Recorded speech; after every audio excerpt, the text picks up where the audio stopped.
SWA. Hi, come out and play. April 16th, 2025. So good to be alive.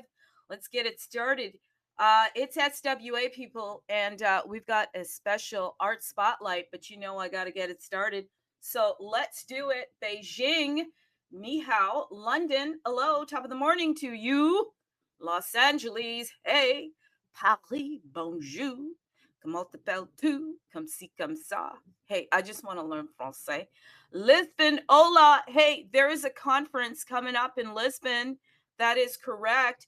The NFT conference. Are you going to be out there? That's in a couple weeks. Yeah, a couple weeks. The beginning of June. We should talk about that. And Hong Kong. Hello, Hong Kong. How you doing? Sweden, hey, that's HEJ. Toronto, good day with the A, EH. That's right. In Canada, it's the A. Tokyo, konnichiwa. Turkey, merhaba. My name is TrudeeArt. This is the universe wallet. We've got a bigger universe going on out there, and this is the Bitcoin universe wallet, indexer, explorer, marketplace, and inscribing, plus the leaderboard tracker for the dot swap trading and copy trading bot, plus UI, all on bitcoinuniverse.io. bitcoinuniverse.io. Unleashing Bitcoin's full potential, making the Universe Wallet your all-in-one solution to manage all your assets in one place. You've got full support. We're going to do a roll call for Atomicals, BRC20, DUS20, TAP, DMT, UNAT, Runes. Oh boy, Runes. You got a lot of stuff going on. Oh boy, you got a lot of stuff going on, but you know what? You got to sit back because I'm going to finish the roll call and I can tell you why you got to sit back. Roll call LRC20 Lambda. Hey, send out a search party. Let's get them back in here. Here's why you got to sit back, Runes, because it's the stamp day. It's the stamp day. Yeah. SWA, baby. Come out and play. Okay.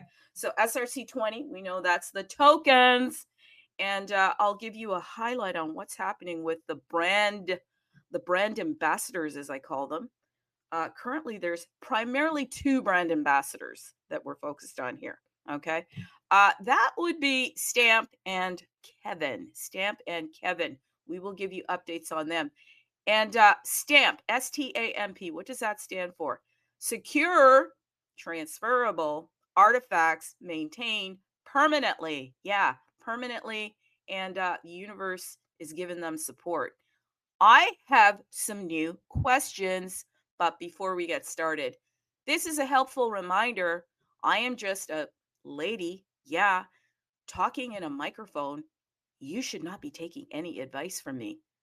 No, you should not be taking any. What you should be doing is fact checking everything I say. OMG. I'm not sure why you peeps in these streets think that you're just going to have a guru and listen to the guru. No, your guru is in the mirror. Yeah, your guru's in the mirror. So do yourself a solid and do a mirror check, okay? And make sure you're looking after yourself. But here's one of my questions. Have you opened up a Universe wallet? It's a question. I'm asking you, okay? Have you opened up a Universe wallet? Have you downloaded that Chrome extension and opened up a Universe wallet? Why would you want to do that?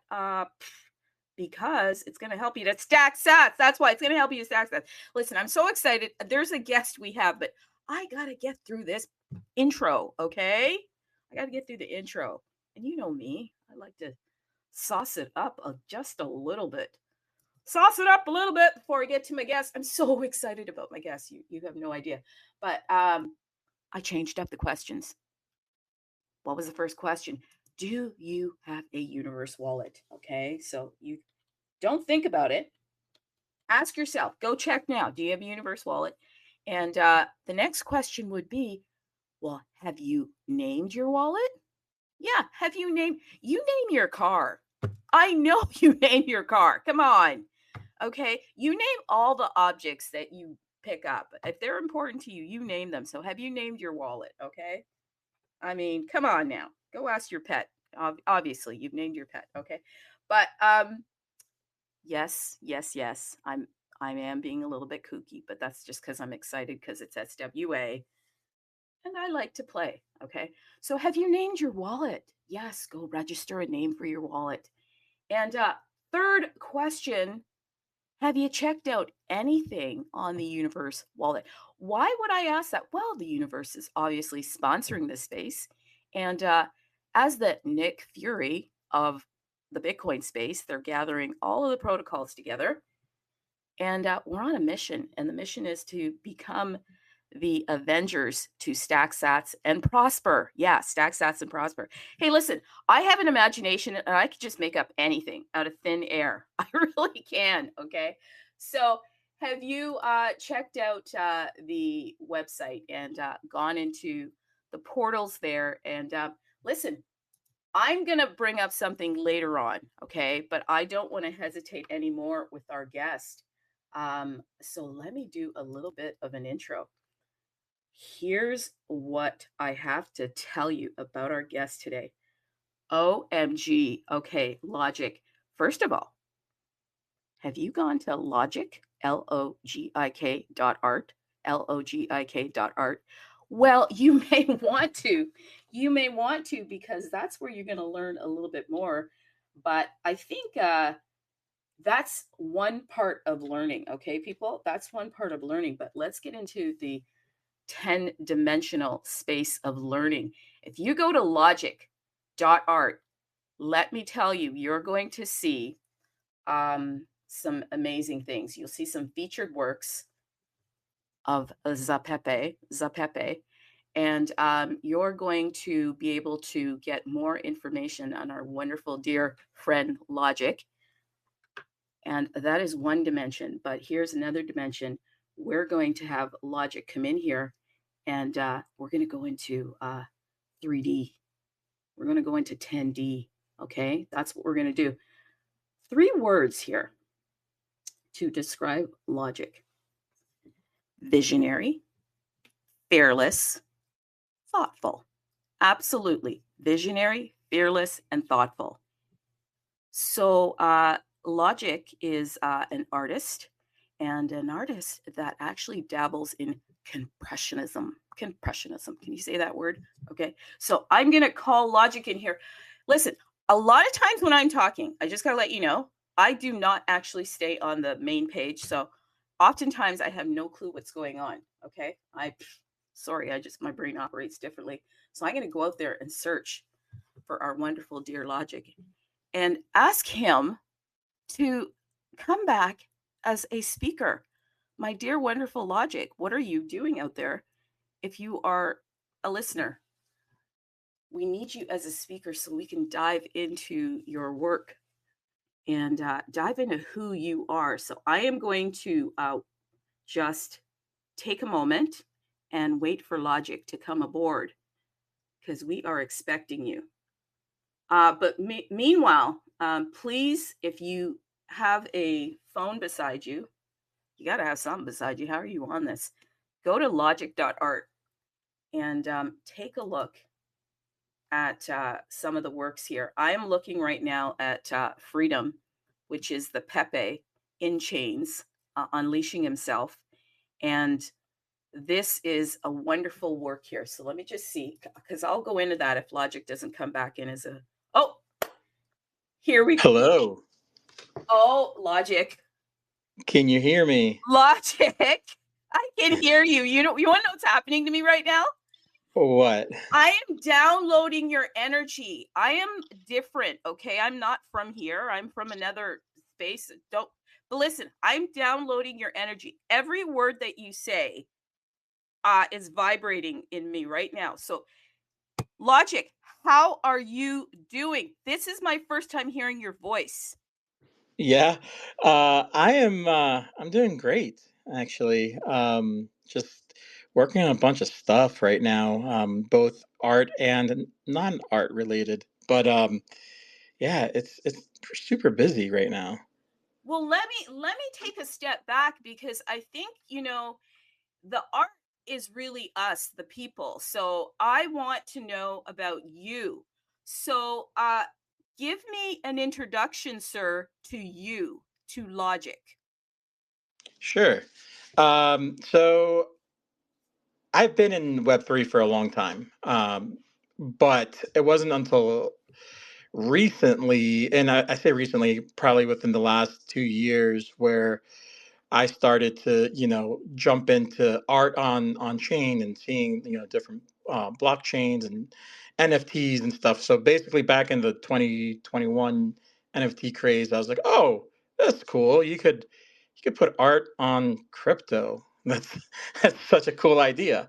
And so I was already like, buying Bitcoin, buying Ethereum, buying Litecoin, a bunch of other stuff. But that really piqued my interest a lot back in 21. And so 21, what ended up happening was that I bought and sold and traded a lot of NFTs, and it was fun, and I got rugged. and but you know what? What I learned was that you know it's just amazing to be able to just save your art on the blockchain, right? And so that's kind of like what kind of pushed me towards where I am right now. That was kind of the start of that. Um, so after that, then there was meme coin craze that came out, and it's still kind of going on. I think maybe I don't know. The Pepe OX69 token came out, and pumped like crazy. And I was like, oh man, I missed the boat on that. That sucks.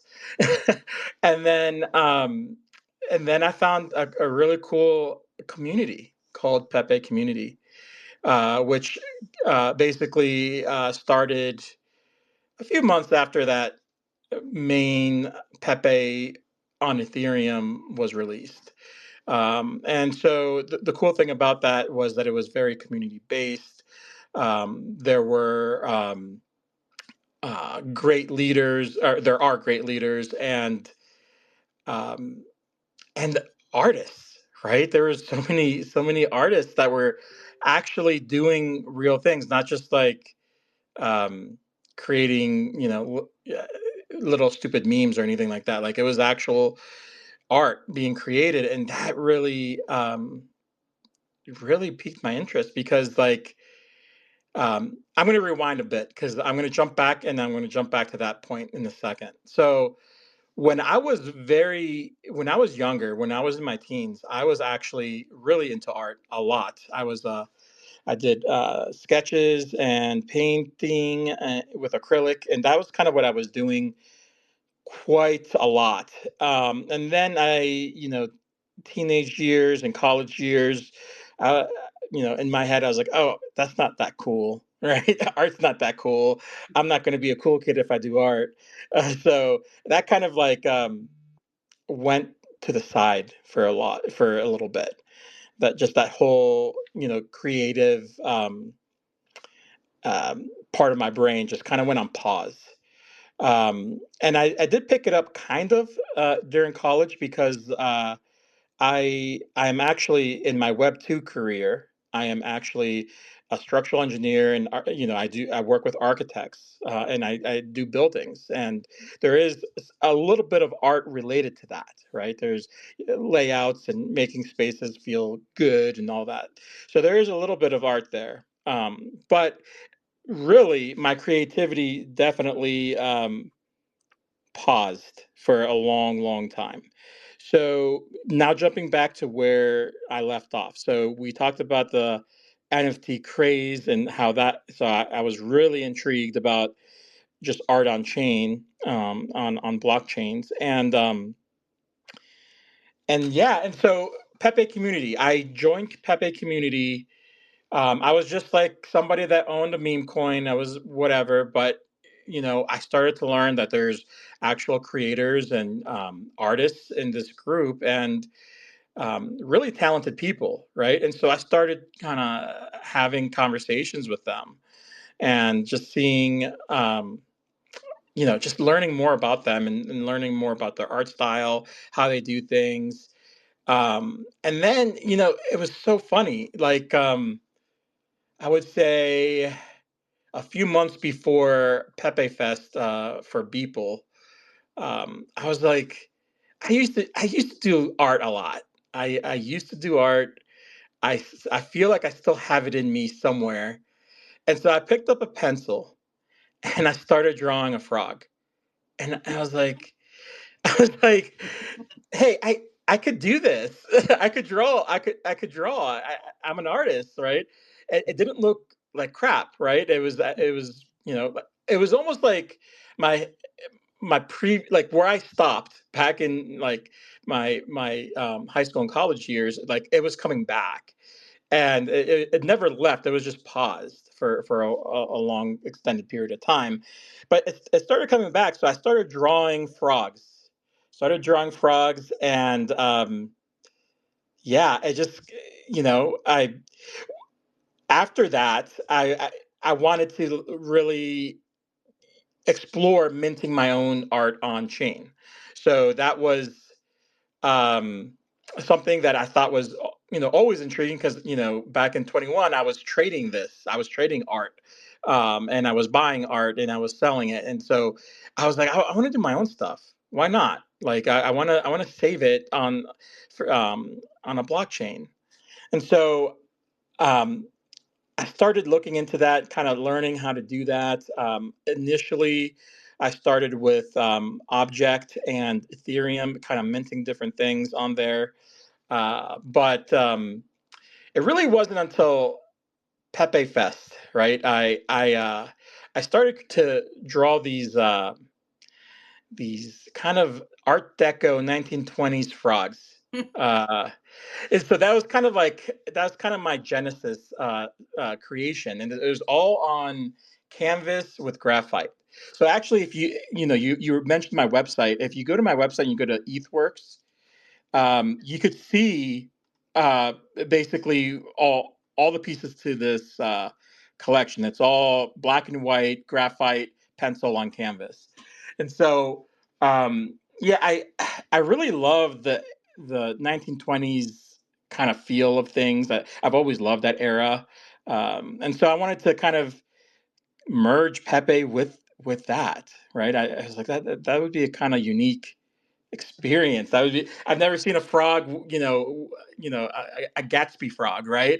I've never seen anything like that. So I was like, I'm gonna do that. I'm gonna do that. And so, I drew these, and then, um, I submitted them to people, and I was like, we'll see what happens. Like, whatever. Like, I'm not really like a crazy artist. We'll see what happens, right? Obviously, like, Pepe has been around for a very long time. Pepe artists have been around for a very long time, so I wasn't expecting anything. To be honest, I was not expecting anything. I was like, okay, I'll submit because it's a Pepe, um, themed, submission, and we'll see what happens, right? Yeah. Uh, so then I ended up getting, accepted. A few of my pieces actually were accepted into Pepe Fest by people. So, that was like really crazy to me, because like I was like, I've never done this. What, like, this is crazy. So It's a big at that deal. time, yeah, it felt like a big deal, right? Very And big deal. at the time, this was all hand sketched, right? And nothing really digital or AI or nothing like crazy like that. So I was kind of like bringing that back out. Um, and so, I went ahead and finished the entire series, which is, I think, 8 pieces. Is just a bunch of different kind of situations where these Gatsby Pepes are in, or gangster Pepes, whatever kind of that time period, and, just finished the series. And then I was like, I want to learn more about digital art, and like I dabbled in it before.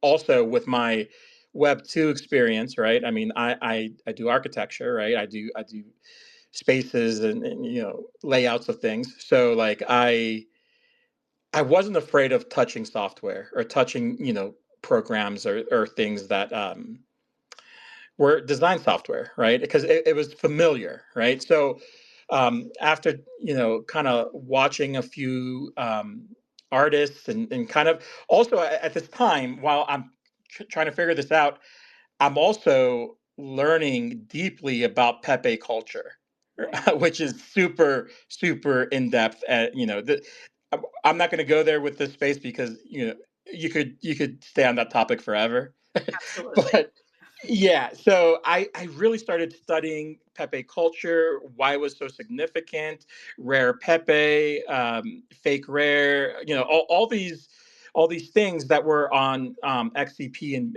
BTC, right? And I was like, oh wow, I didn't even know you could mint on in Bitcoin. All right, Mm. so so I was doing that and just really learning, joining Telegram channels and groups, and really trying to learn, the historical relevance of everything of Pepe, right? Because you know, I, I I always knew Pepe was a meme. I mean, you don't have to be in NFTs or in crypto to know that. I mean, it's been there for a long time. But then like I really wanted to study that, so I met artists online, started chatting to them, significant Pepe artists, and a lot of them I actually met in person at Pepe Fest, which was really cool. And I talked to them, and we had great conversations and hung out, and it was awesome. But yeah, I started learning about Pepe culture, and then I was like, okay, so I have these sketches. I drew these Art Deco Pepes. So what's next, right? I had no idea. I had no idea, right? Uh, I at that time I only knew ETH, how to mint on ETH, and primarily back in 21, that's what I was trading NFTs on ETH. So that's what I was used to. That's what I understood. I understood smart contracts and all that. So I kind of stuck to that for a while, but I was still having learning about these other Pepe groups and fake rares specifically, and I joined the Telegram, and I was really learning about what they were doing or what the artists there were doing, and it's like, okay, let's expand a little bit, right? And Yeah. I ended up, you know, creating a few fake comments that I submitted. Again, like I had no idea what I was doing. No one taught me, or no one really spoke to me. I was just looking at kind of guides online, and I don't know. I was just trying to figure it out, and I ended up figuring it out and submitted to fake comments, and waited a very long time. So I was like, oh, maybe they didn't like my stuff, whatever. And I just kept on moving forward with other things. Um, and so a few months passed, and I ended up starting to really dive into different type of art, honestly. So it was, I would say, like kind of like the start of AI art. Create, how that kind of started popping up. I was like, okay, so let's see what this is about, right? I mean, this is Give just us another give us tool. a timeline if you don't mind, because I love the reason I'm not jumping in. So excuse me for doing this, but Yeah, you just give us a timeline because I love the flow and yeah. it's just going beautifully. So So I want to say like maybe like a year ago, right? Right after Pepe Fest. I think Pepe Fest was August, July of last year, maybe. Don't really remember. It was the summer. It was a summer about a year and a half ago. So yeah, so I that fall, right? I started dabbling with fake rares and just kind of the XCP side of things, and then I would say like November. Actually, no, it was probably fall still. I was starting to dabble with AI, right? I saw this as a tool, and as an artist, one of my biggest things is trying to utilize everything, right? Every medium, every tool that's out there, just use it to create what you're trying to do, right? Um, and I found AI and all these different platforms, and I started dabbling with that, and I was like, I first started creating memes with it, which was fun, but then I started to actually utilize it for like real art, which was interesting because as an artist, some people, some people may not like AI art or whatever, but I think it's just another tool, another way to kind of express what you're trying to convey. So I started doing that, and then um, there was another open call, very very important one, with PPN, so Pixel Palette Nation, and AI Film 3, which was basically just like an AI film submission. And I was like, okay, I've never done that, so I'm going to try. Kind of like how I got into the sketches, right? I was like, I haven't done this in a long time. So I started trying to kind of mess with AI tools and creating actual animations and trying to figure it out, right? Because I'm the type of person that just like you could throw a program at me and I may not know how to use it, but I'll figure it out eventually. And that's what it was. I was doing a lot of figuring it out. And I created a few animations and film that was, I would say, was pretty good. So I submitted it to that open call, and was accepted. Like all my film, I think I submitted three, and all of them were accepted into the film festival, which was also just kind of very different from what I was doing before, right? But yeah, that was submitted, and I think that was last November, if I'm not mistaken. Is that all also on the site? Because as you're talking, like I'm moving through the site, I was at the ETH Works, and quite beautiful, seeing some really cool pieces. Oh yeah, yeah, The Lonely Starlet, Empowered and yes, Fearless, The Boat Party. Oh my God, Ballroom, Reverie, Reverie, yeah, sorry, Post Heist Serenity, like the flapper on the move. So I'm moving into that, and I'm just really absorbing all the 1920s era. And then I moved over into the AI film.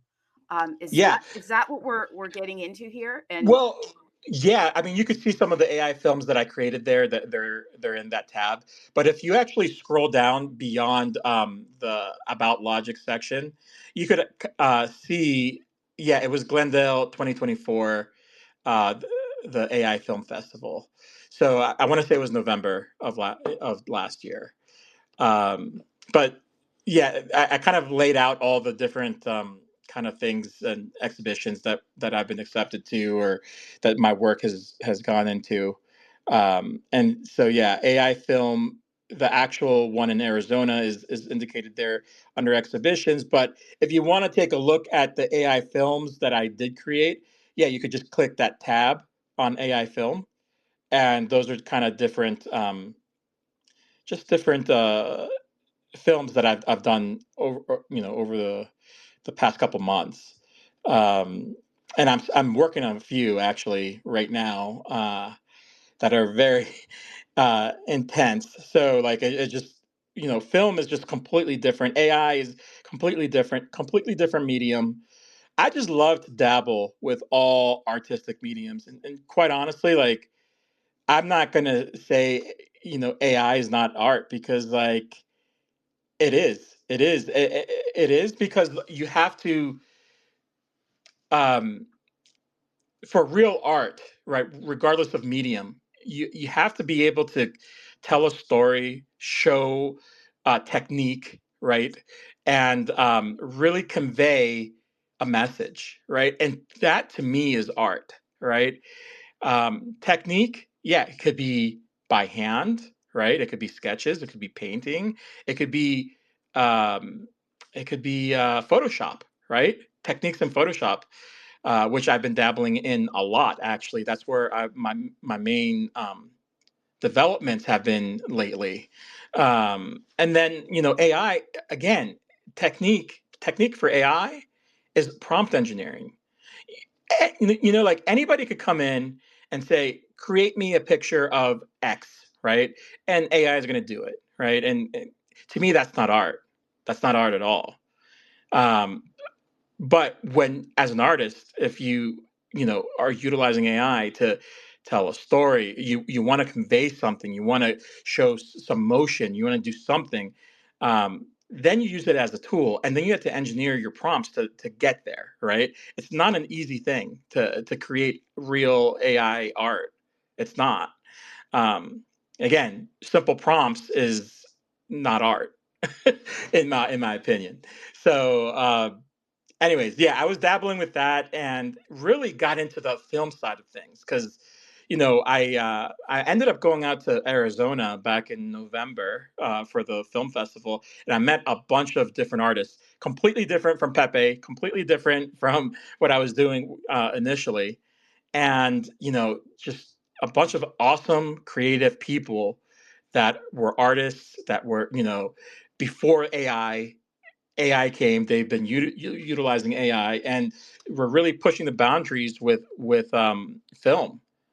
And I connected with this. I love this, right? And so I really, that is one thing that I think is just so amazing is how AI has been. First of all, it's been transforming over. I mean, everybody sees it, not just in art, but over the last couple months. But then, like, really utilizing it to really create art, really create a story, really create like things that are that maybe before this you wouldn't have the resources to create, right? And so I just feel like it's such an amazing tool to be able to do that. And then like just technique also, right? With film, stitching everything together, right? You stitch everything together. You choose a right musical score. You put in sound effects. I mean that's a lot of work. It's technique. AI is just a tool. It's not gonna do it for you. You have to put it all together, right? And make it make sense. That's what it it needs to make sense, and it needs to convey the story that you're trying to tell. Um, but anyways, yeah, I did a lot of AI film. I'm still doing film right now. I have a few that I'm working on, um, but really, where my main focus has been recently has been with compressionism. And you did talk about this before you brought me up. um, you know, HNFT Pepe is a great friend of mine. I met him when I joined the fake community, and I talked to him a lot. I was like, hey, like what is this all about? And it really intrigued me. It really did, because one of the things that I noticed, um, with other platforms and other art on chain is size, right? Size of the file, size of the PNG, JPEG, right? That is crucial, right? And at this time where we are right now, maybe it's not that big of a deal. But I started thinking, I was like, 5 years from now, what's going to happen? Are we going to have a storage issue? All this art that's on Arweave or on IPSF, right? Is what's going to happen? Is there going to be enough space or is it just going to there's not going to be enough? It's just going to get so expensive that you can't host anything, right? And so that's why I really was very interested in stamps, because I was like, this is really cool. This is really cool. And, specifically SFGs, right? Because really an SFG is just it's a code. Like, there's no like there's a file, but it technically is just code, right? And so there's no storage. There's no storage of these images. So I found that so intriguing, right? And so I started really kind of trying to study that, trying to kind of study kind of the first stamp art that was out there, and it's also studying ordinals and kind of seeing like, oh, I want to put my stuff on BTC. I don't know where, right? But I really want to study this. And I'm not saying like I like stamps over ordinals or ordinals over stamps. I think art is art, right? It's great.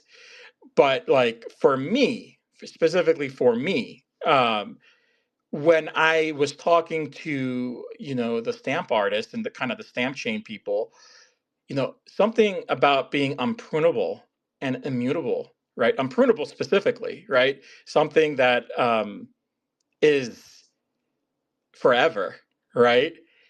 Regardless of storage, regardless of anything, right?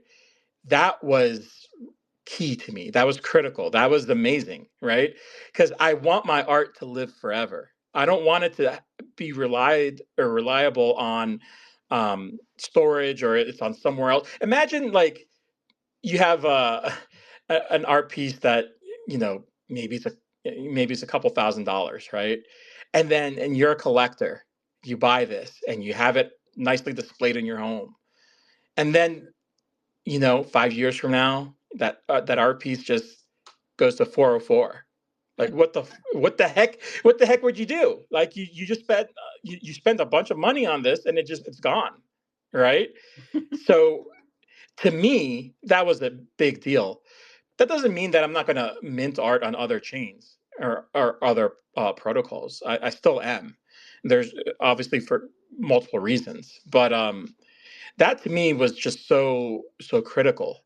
And so a lot of my animation stuff that I've been doing, starting in Photoshop and using Illustrator to kind of perfect my compressionism techniques, right?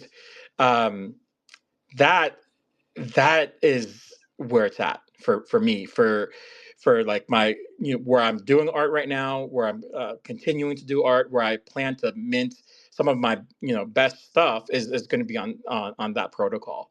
Um, and yeah, I just love it. I love compressionism because like again, I'm the type of person that you're given something, I'm given something, and I just have to figure it out.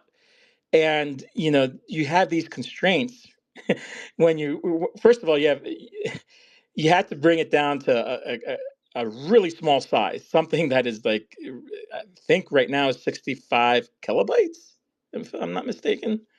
65 kilobytes. And from something that I would normally see, as a JPEG or a PNG being like 2 megabytes, getting that down to 65 kilobytes, that's crazy. And I thought, like I thought that was crazy, but it really, I really wanted to do it. So uh, that's what it came to. Like I was like, I want to do this. I want to push it and see if I could actually get a piece of art this small in size and then mint it on Bitcoin, also Bitcoin mother chain, right? So I'm just like, let's do it. And I struggled a lot at first. Had a lot of conversations with stamp people that have been doing it for a long time, and eventually I did my first stamp and minted it, and I think it was like right under the threshold of not being able to be minted. I think it was like 64 kilobytes or something like that. And that piece is actually on my website, also under featured works, but it also BTC works. Is Nakamoto's hand. Uh, that Oh, one, yes. I love that piece. yes. Okay, Nakamoto Sam. I Looking at that right Yeah, now. Talk that to was me my about that. first. Yeah, that was my first stamp, and really getting it down and to the size required, but also not trying to like damage what I was trying to convey. Again, going back to that, art has to convey something. It has to have a story. What's the I story didn't want behind it. that one? What's the story? Oh, so that one's pretty funny. So there's a few things related to that one. One, um, so I I walk art museums quite often. Probably I haven't gone this week, haven't gone last week because I've been doing a lot of other things, but I try to go multiple times a month to just walk museums, just kind of refresh my mind. Just almost like it's my Zen space, right? It's relaxed. It's nice to walk. You get your steps in, and then you get to see really cool art, right? So that to me is awesome, right? And so I was walking the my local museum here, and I saw this piece that really stuck out to me. It was called Mask Series Number 10 from the artist was Zhang Fanzi, and this was a painting. It was from 1998, and basically it just has two people kind of like sitting in a similar way that I have my Pepe sitting, and they're just kind of sitting and kind of looking at each other just really strangely, and so I was like, this is a really cool piece. I love it. Wow. So I took this idea, right, and I actually give credit to the original, right, because that is who inspired, the inspiration.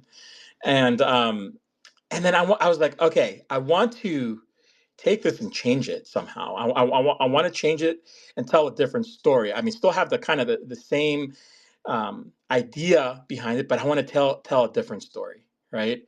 And so knowing that, and knowing now, being well versed in Pepe history, right, and Pepe memetics, and you know Nakamoto. Everybody knows Nakamoto, right? Satoshi Nakamoto, uh, BTC father, and rare Pepe card number one, right?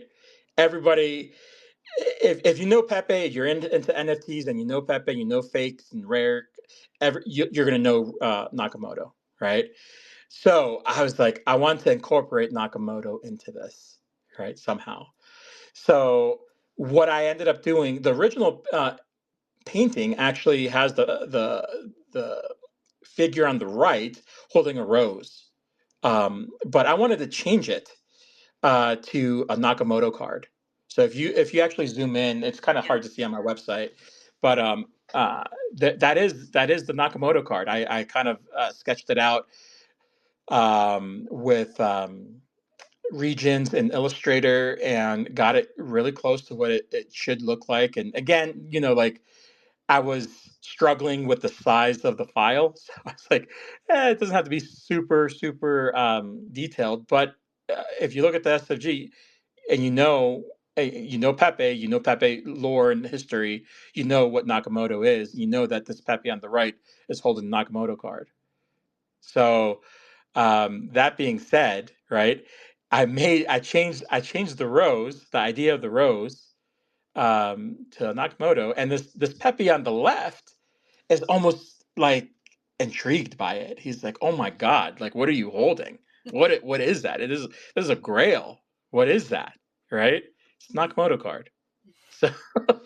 So, so yeah, that's kind of the dual inspiration for this piece and my first stamp, and it was really cool. I love getting inspired by other artists. I look at art online, on chain, different blockchains, different artists. I love just seeing everything. All the stamp artists, amazing. All the other artists that I've met along the way, also amazing, right? And I just love learning and seeing what people like put into real art, like trying to see what their story, trying to understand what they're thinking. And that's what I that's what I did. And from there, I was like, okay, I could do this. I could do stamps. I could I could do this. Um, We're thankful that and you can. yeah, so I always um, one of the words that you said about me, it was fearless, right? I always try to push myself to the limit, right? In everything that I do, I'd really try, because I really like. I would be upset if I did something and what I was trying to convey didn't come through. So that was actually one of the issues when I first did the stamp. I was having a really hard time trying to get the SVG to work the way that I wanted to. I was almost about to give up, actually, because I was like, this is just not doable. Like I can't do this. So I almost gave up, and I was like, I'll just mint this on ETH, whatever. And I was so close to giving up, and I really pushed it to the limit. I really like I went in there, I cleaned up nodes, I cleaned up things, and I got it to the limit that it needed to be. So I really pushed myself, and every single time, every other stamp, I try to like do it better, right? Somehow do it better, convey something different, convey something strong, right? A message that's important, or something that I saw that was really cool, right? And that kind of takes us to my next stamp, right? The Pepe, right? That was I think this is The two not guns, yeah, the two like he's guns, right? Al Pacino or Yeah, something. yeah, that guy. So, one of the things that was an inspiration for this one was this movie called The Fall. It's from 2006. Uh, it was just visually so amazing. And I saw this recently because it actually was re-released in theater. I think I don't know, a few months ago. And there was an issue with like licensing, and so like nobody knew about this movie at all. But anyways, it was re-released, and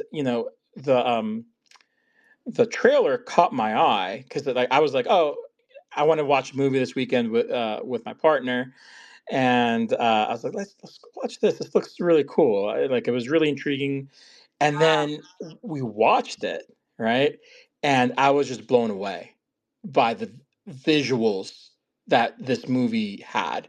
The Also in the story, 1920s, by the way. yes, yes, the fall, 1920s. The story is in the Yes. 1920s. Yes, Which we love. So interesting. Very, yes, very cool. Yeah. yeah.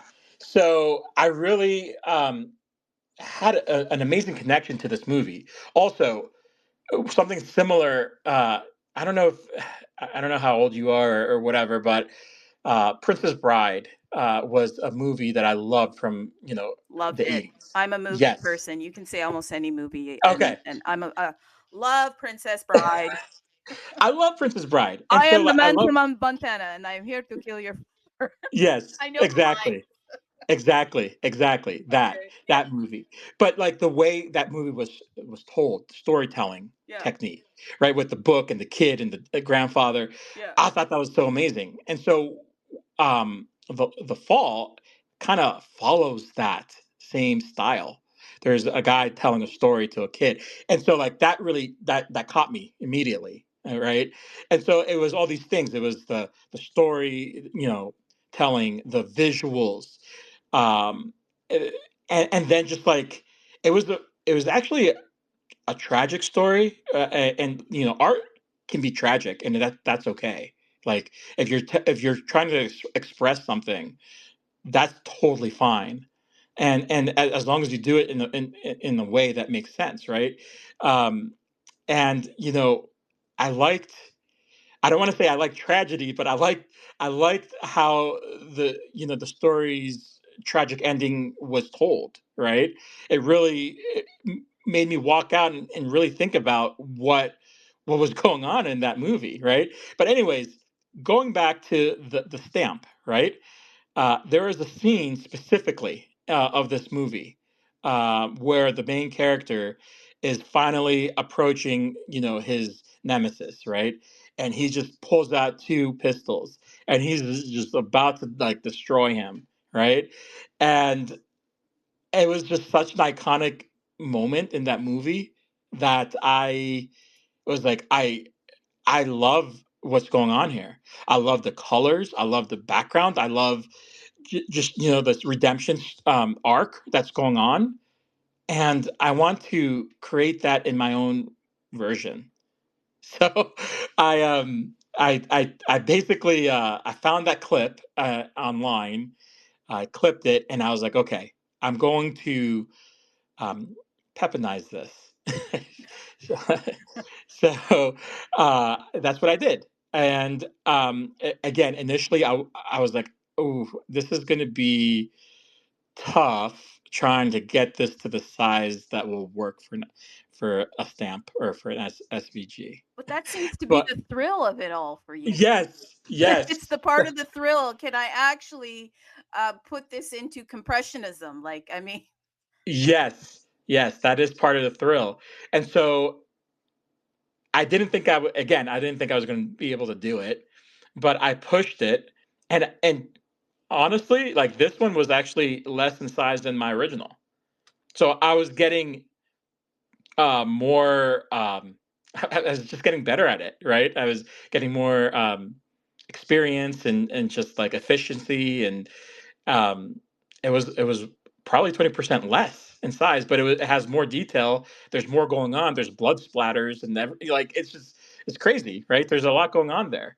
well, if But you even look at the movie poster, because I'm looking at the movie poster right now, and I'm looking at your Pepe, like you've gotten this down to the detail, like yeah, what the guy is wearing, his like the it's kind of like but a very what would you call that? It's it's very like a vest. It's like it's I don't know. It's like very ornate looking, yeah. yes, ornate vest, and I did put my own spin on it too because I didn't want to copy it exactly, and also wanted to You can see it. It's almost like if you could get the movie poster right beside the stamp, it's be incredible. I'm just thinking now for a collection for myself. I'm like, okay, grab that stamp, grab the movie, like the whole story.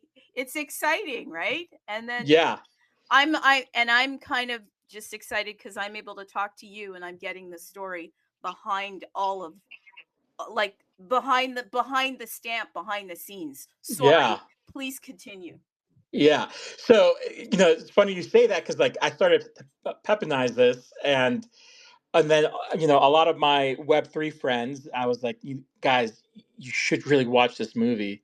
This is just an amazing movie. Like you have to watch it. And some people I think listen, and some people are like, whatever, you're full of shit. I was like, okay, whatever. And I think, yeah, the people that watched it, I think loved it. And yeah, it's just such a well-made artistic piece, film. Again, like I art is everything. Art, like it could be a still image, it could be a film, right?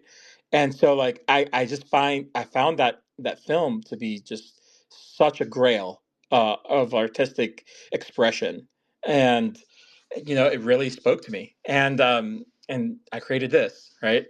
And so um and then, yeah, I mean, that's just kind of like where it comes from. Like, I wasn't specifically trying to tell a story with this one, but it was more so an inspiration from something from another artist, a filmmaker in this situation that was uh, my inspiration, and because I really loved what they did, right? All my stuff is usually is inspired by something. Uh, but there's usually a story behind it as well. This one in particular didn't really have a story because the story is the movie, right? So you have to watch the movie to know the story. But the movie was inspiration, and I loved it. Is I highly recommend if you people are really like art and visual storytelling, um, really watch that movie. I promise you, you will love it. You will love it. Um, and yeah, that's kind of that stamp. And then during this time, I want to say I still didn't know if my fake comments were accepted into the directory. So eventually, I was told that they were, and you could actually find my stuff on pepe.wtf. But I also have them on my website, kind of the cards that I submitted. I consider these BTC works because I mean even though it's XCP, still all under the BTC umbrella. So I put this under Bitcoin, and I have two pieces there that are actually pretty interesting, and I really enjoyed making them. On Not Pepe stamps. WTF? Yeah. So if you actually go to my BTC Works on my website, and the bottom below the stamps, you'll see Bush Doof Pepe and Geometric Pepe. Oh, yes, yes, yes. Yes, Bush. those are the two cards. Wow. Yeah, Okay. yeah, those are the two cards that I made, and one was entirely done in Photoshop and After Effects. So the, Doof Pepe was, and Geometric Pepe, actually, it's a card, but it started as a physical. I painted this with acrylic, and I don't know if I've created a time lapse for it yet, No. which I might do and post it on my X account. But yeah, this one is started as an acrylic painting. I professionally scanned it and brought it in, made a JPEG and modified it and played with Photoshop, and kind of did the colors and everything and made it kind of um, what I would expect to see in something like the Fake Commons series. So yeah, that was really fun. But yeah, a lot of my work is Pepe related, or Bitcoin related, or whatever stamps. But I wouldn't say that's all of it. I I I definitely do other types of art. And either by AI or by hand or by painting or doing film. And you could see some of the stuff that I've done.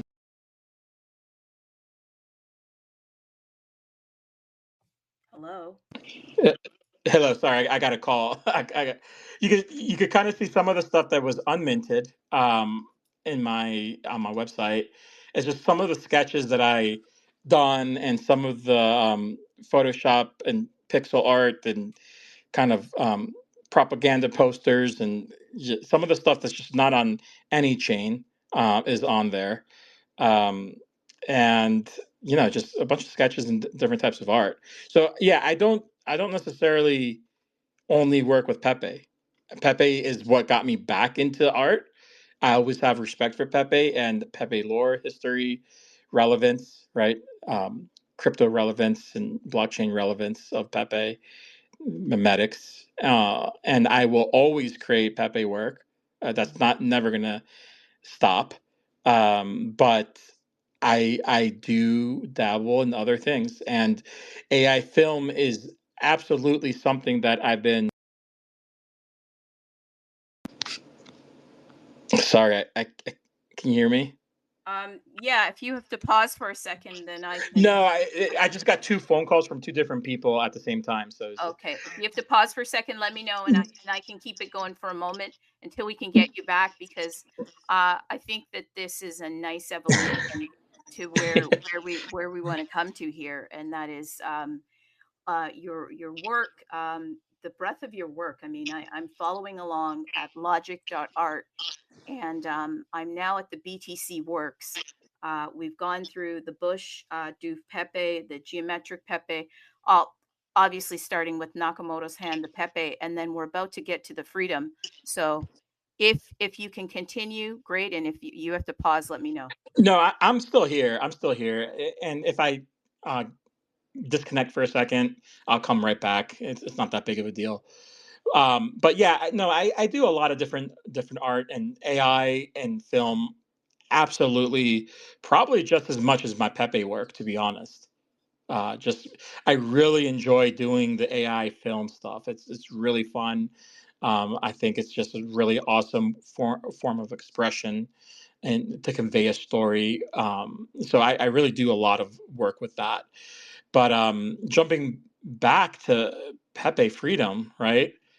That was my latest stamp, and that one was pretty interesting because I wanted and everybody who's here and everybody who owns crypto and loves crypto, loves Bitcoin, owns Bitcoin, knows what this means for everybody, right? This is our freedom. This is what we are. This is what we've been fighting for so long, right? This is literally what's going to break our shackles. It Talk about literally is what's going to break our shackles. Maybe not right now, maybe not like next year, but let's look back in 10 years and see what happened, right? As long as you don't do something really stupid and like meme coin trade to death, right? But that's what I was trying to convey with this, right? That Bitcoin specifically, right? It's the mother chain. This is what started it all, right? This is our freedom. This is what's going to break our shackles from the current system, from not just monetary either, right? It's just the current system that's just like holding us down and really not like making it really hard for us to progress, right?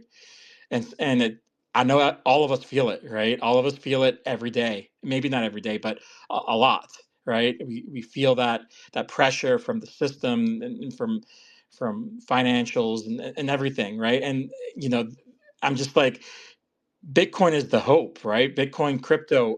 That's why, like, we have a rising sun in this image, right?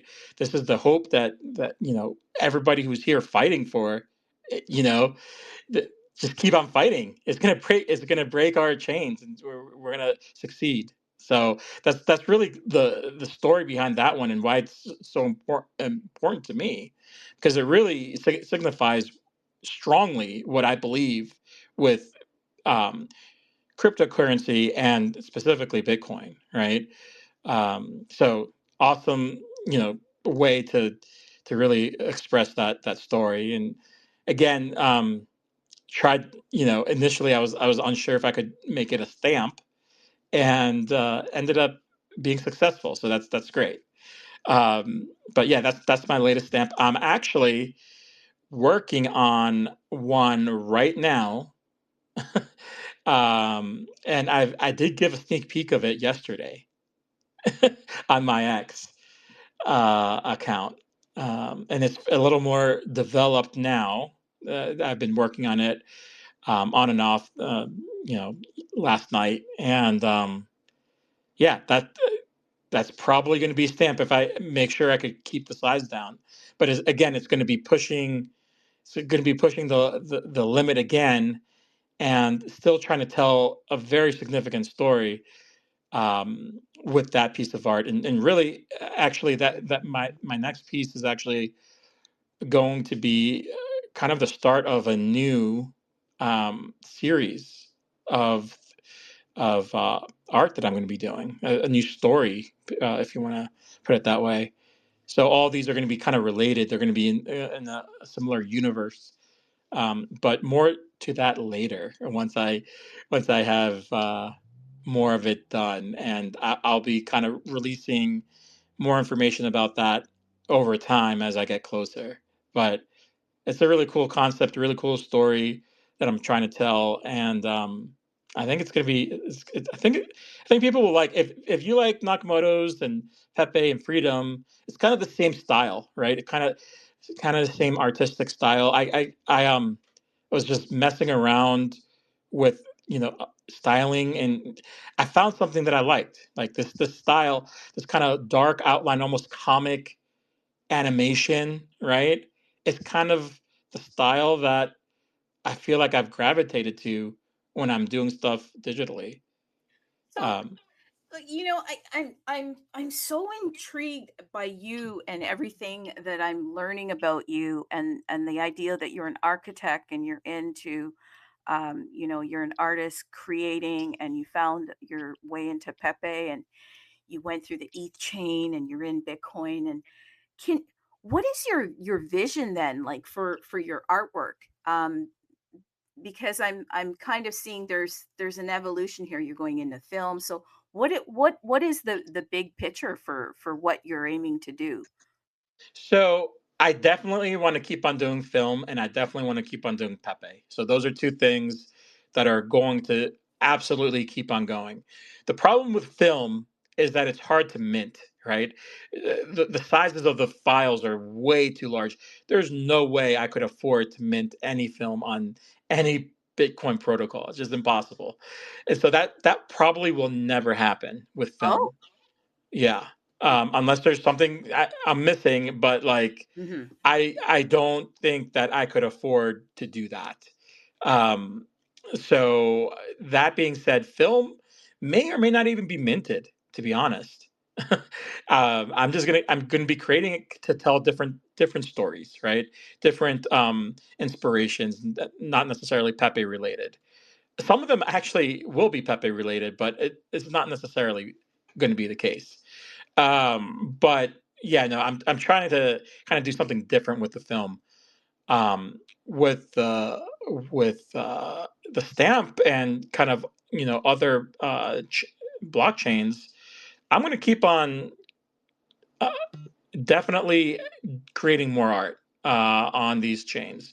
The stamp stuff is kind of like where I've fallen with my Pepe art, and kind of trying to push the compressionism, which I really love. And so I'm going to keep on doing that. And but there's also going to be forms of expression that just won't fall into that category. Like I have physicals, I have sketches, and those just don't those are not going to be stamped. Those may be minted on ETH or Tezos or something else, right? Whatever else comes out, right? So my main thing is I do want it to be on chain, regardless of if it's BTC or not, right? If I can mint it on something, that's important to me. I know the storage issue isn't going to be an issue later.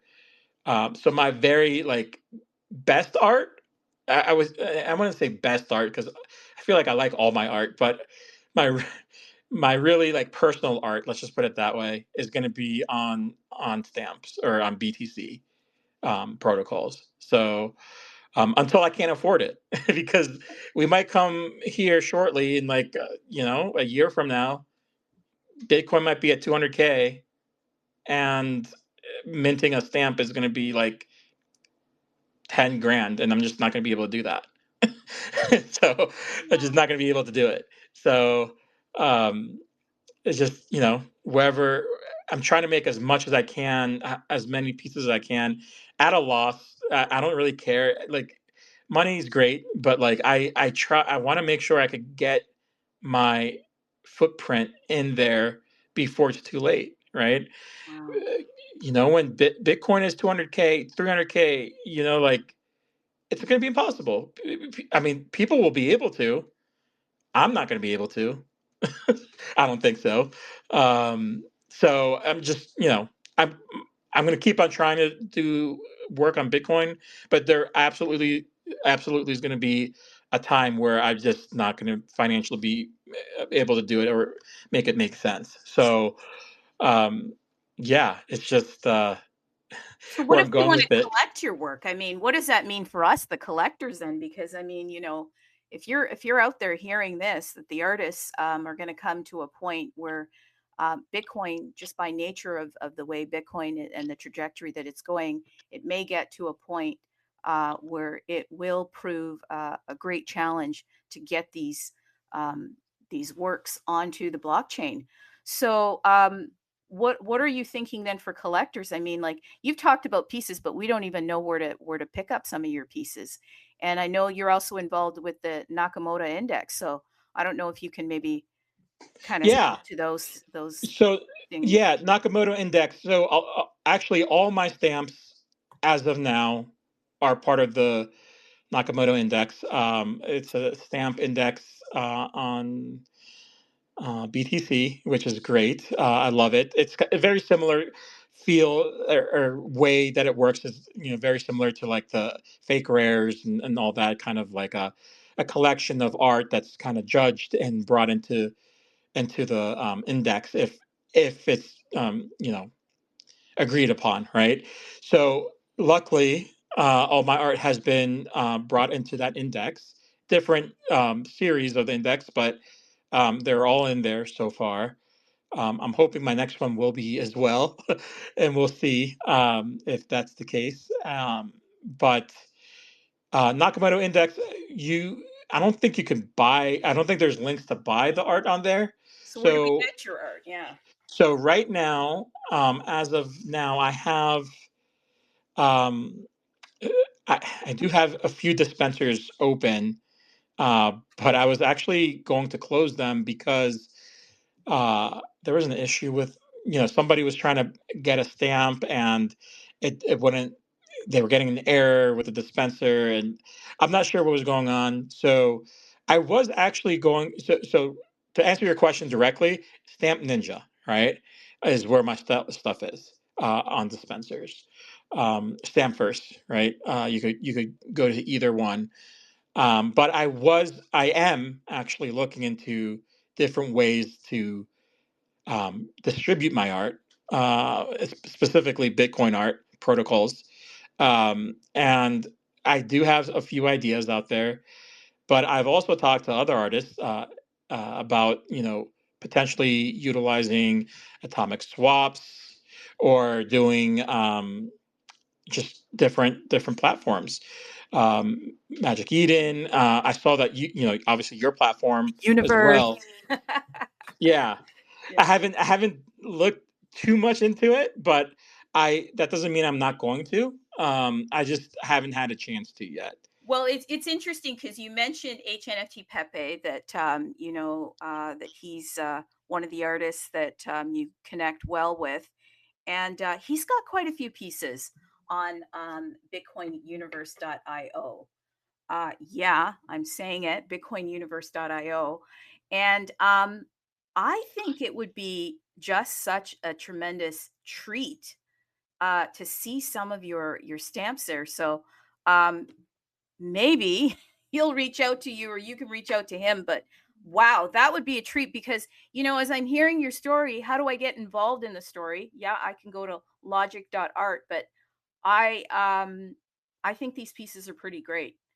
I think these pieces are pretty great. In fact, I think I might have won something from you. I don't know if somebody's like tricking me, but somebody actually came in my DMs and said that I won something. You actually, so that was probably long shot. It was a long shot Roker on X. Yeah, I don't know if that was real, and I'm like, are you kidding me? Like, I'm not sure. So um I'm just kind of waiting to see that and share that. But um thank you if I was. That's quite amazing. But like, where do we pick up all of your art? Like the geometric Pepe, the because I like the whole story. So as a Yeah, collector now, and there are other collectors out here, where can we pick it up? And you said, where we can pick it up. And we would love to have the opportunity, because it is really an opportunity. If you, the artist, are going to come to a point where Bitcoin, because of the tremendous value and the freedom that it's giving all of us, 8 billion versus 21 million. How do we get your art today versus trying to I find would say tomorrow? So I would say the easiest way, to be honest, and this is actually the reason why I made my website, because I had so much stuff across so many different platforms and blockchains. I needed something centralized. I needed something where I could put all my work out there and somebody could easily be like, oh, okay, I want to see his ETH works or his BTC work. So if you actually go to my website and you click any of the images, so let's just say freedom, right? Clicked it. You scroll down, there's a button called view on marketplace.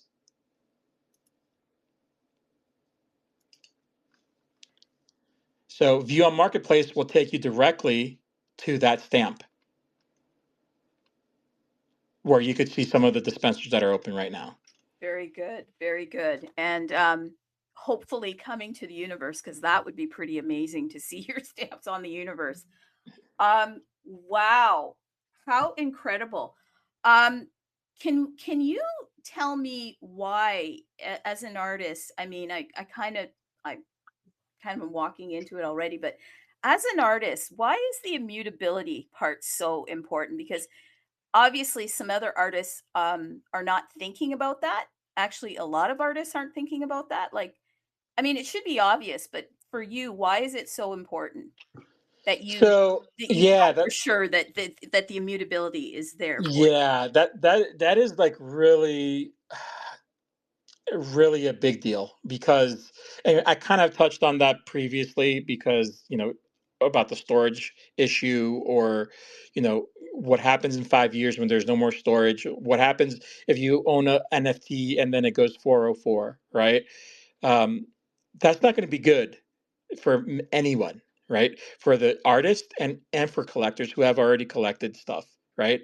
Immutability, unprunability, like that is going to not be such an issue, right? It's going to be forever, forever. That's my biggest thing. It's like I I may not be around to kind of reap the benefits of my art, but my art will be there forever, right? It does not matter. It does not matter as long as Bitcoin, as long as humanity is still alive and Bitcoin is still existing, which it if honestly out of any of the blockchains, imagine if like there's just some crazy crash, right? The one blockchain that I believe that will never die is Bitcoin, right? All the other ones could come and go, but Bitcoin will always be, right? It is the start of crypto, right? There's no if Bitcoin dies, crypto dies, right? So um, it's just to me. So to answer your question, yes, Bitcoin because it's mother chain, Bitcoin because um, it's probably going to be the blockchain that stands the test of time, and also stamp immutability because it's going to be there forever, right? No one's going to take it away. No one. It's not going to 404. It's not going to go away. Like it's going to. It's. HNFT Pepe said something to me. It's like you're not just painting on a cave wall as a Neanderthal or something like that, right? Or as a caveman, you're literally etching it into the wall, into the rock, right? It's forever. It's not going to change. And so that was like so, that just idea is just so amazing to me. And so again, like I do art because I like it. I like to do art. Um, it's an escape for me. It's relaxing. And if I put it on chain, if I put it on stamp, I specifically stamp, right? I know that it will be there forever, long past my life, right? Long past even my my future generations, right? It's going to be there forever. So I think that's why it's so important to me, to be honest. Wow. Yeah, no, I am so curious because there's obviously so many artists, and you've expressed the importance of having your artwork remain immutably on a chain, and you would think that that would be in the minds and in the consciousness of so many, but it doesn't seem to be. Also, I'm going to steal from you a little bit, and I'm going to use that 404 reference. Yeah. I don't want it to 404. That's a pretty big deal. Listen, I've seen somebody here that may want to ask a question. Another artist here, Morty Len. Are you wanting to unmute yourself and ask a question here?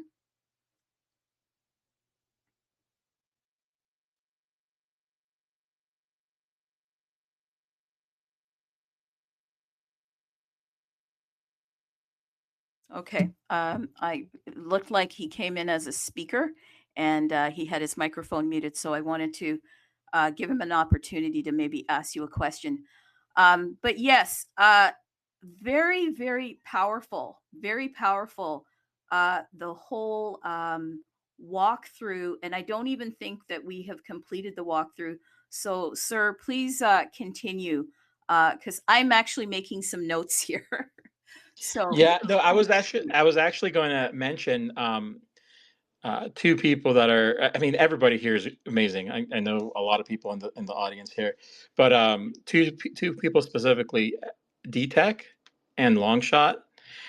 They are two leaders of two. great projects that I am part of. I don't think Longshot, I think he's at work and maybe just listening. But you know, Pixel Palette Nation, PPN, and Pepe Community from DTech. Uh, these two guys are amazing leaders, and honestly, um, kind of helped me get to where I am today. Both, in all art realms, right? All different, types of mediums, and so really important. I don't know if DTech could jump up, or if he wants to, or if he can't. He could kind of talk a little bit about, you know, the art that or maybe like what he's seen from me from over the, couple years of Pepe community and doing art for Pepe community or whatever. If not, that's fine. I kind of touched on it and covered it a little bit. But no, again, yeah, big shout out to these two leaders of these two groups. Really amazing people. Thank you. Great shout out. Great shout out. I think that I I want to absolutely say thank you so much for walking us through this beautiful story, and what really kind of makes the difference maker for me is the fact that there's a story behind all of the art. I talked yesterday about there being two types of art, the fine arts, and then which I would say rare Pepe is fine art, okay, and then there's the tokenized stuff. And the fine art is so incredible because of the stories, and you mentioned the stories behind it and your inspiration of the 1920s. And I'm looking at some of these sketches, even from the ETH chain, that are quite fabulous. And I do want to ask, like, how can you get access to those pieces? But walking us through your inspiration and the fact that you walk museums, and one of your first pieces, the Nakamoto hand. Let me just take a look at that. You got inspiration, and then you through that inspiration, you're bringing these pieces into compressionism, which we know is very it's a compelling story, but it's a very challenging one because of the file constraints, and you're doing all of that. This is a storytelling within those file constraints. So I think that is pretty incredible. I really appreciate also the fact that you're taking AI into your hands. Really, I mean, one could say, "Oh yeah, AI does the work for you," but no, a pencil doesn't do the work for you. The hand that uses the pencil is the one that makes the work great. So it's really up to the specifications that the artist has within their hand. And again, it's the imagination and the storytelling. So thank you for that. And thank you for you know, giving us your time here to tell us a little bit more about you. And I always like to know how we can support you. So obviously, if you are here right now, and if you want to come up and ask a question, please do, because I think we got a wonderful a fullness of who you are, your artwork, but there's still more questions out there. So if anybody has a question, please come and ask. And if you want more of the story, go to logik.art, and there are some dispensers open where we can pick up your stamps. And we're hoping that maybe you'll please bring some of your works over to the universe so that we can actually get access to your work here. For some of those that are here, that are from the universe and have the universe wallet, we'd love to see your work on that marketplace. Okay, so let's get some folks in here that can maybe, if you have some questions for Logic. And Logic, if there's something more that you want to share from your story, then please do. Yeah, just something quick. So you had asked like where can you get like stuff on other chains? Yes. Very similar to like the stamps. If you go to any of my tabs for any of my work, you click an image, it'll have a description of the image and why. Typically, it's something about like how I did it, Oh, why I I did it, see. I the see. story about it, and then there's going to be a button below to view on Marketplace. So that'll take you directly to the Marketplace. Okay, yes. So I've just clicked on here, new year, new life, and that's from the ETH chain. And then if you scroll down, it says view on marketplace. I'm going to Correct. head over now to BTC Works. I'm going to see if that obviously should be the case as well. Should be the case. But it's not. So it just depends if I don't know if I have a dispenser open for some of the XCP assets. I think I do for geometric Pepe. Let's take a look. I've been opening and closing Yes. dispensers for the other ones, but it at least takes you to where a dispenser would be visible, right? Um, so in that regard, yeah, I haven't fully put them all on, available. I do a lot of, I do, I do, Yes, yes, you do, sir. I do OTC transfers as well, which some of my stuff, actually, a lot of my stuff has gone that way. So that's not uncommon for me, but yeah, it doesn't matter which chain. If you click the image, even like ETH or Tezos, the only one that doesn't have market technically is AI film, because I haven't minted anything under that category. There are other AI films that are in other categories. For example, in the ETH Works, that are minted but may not be for sale. Uh, so the link will still take you there, but it may not be for sale at this moment. Um, but yeah, new year, new life, all the deco pieces. There's also a physical associated to those pieces, physical canvas. So this is just like my professional capture of the canvas, which I minted um, on ETH. So, but again, like kind of going back to the original thing, like every one of my pieces has a story. There's something about it, and that story, if you click that piece, you can read about that story, about what it means. Even like that first one on ETH called '90s Degeneracy. I love that one actually, because this is very like nostalgic for me of um, some of my experiences back in the '90s when I was a teenager. But yeah, I mean, like everything has a story and a reason. I don't just do art just to make something pretty. Like I want to tell a story with my work. Wow. Wow. Yes. No, as you're speaking, I'm going through here and I have opened up the dispensary for the geometric Pepe. And I, yeah, no, this is pretty cool here. Gives you some really interesting metrics too, amount of holders and all of that sort of stuff. So pretty cool. Pretty cool. Uh, so, sir, what what can you tell us? What next for you? We kind of got a bit of the flavor. You're working on some more film. You're still into the compressionism. Anything more that you can tell us future for Logic? Yeah, so I did touch on this a little bit when we were talking about stamps. I am starting this new kind of universe slash story, Mm? um, and it may live on multiple chains, but the piece that I'm working on right now is most likely going to be a stamp, um, and it's going to be in a very unique universe. Um, It's going to be Pepe related, but it's a very unique universe that I don't think has been seen yet. At least to the way that I want to tell the story. And again, I did post. You know what? You know what I'm going to do?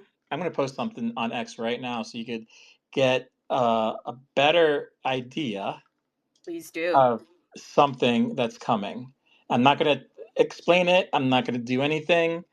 I'm just going to post it, and you could do whatever you want with that knowledge. I love it. It's like a So treasure hunt. Oh, I love it. yeah. So hold on. I did send it to a few people here. Hold on.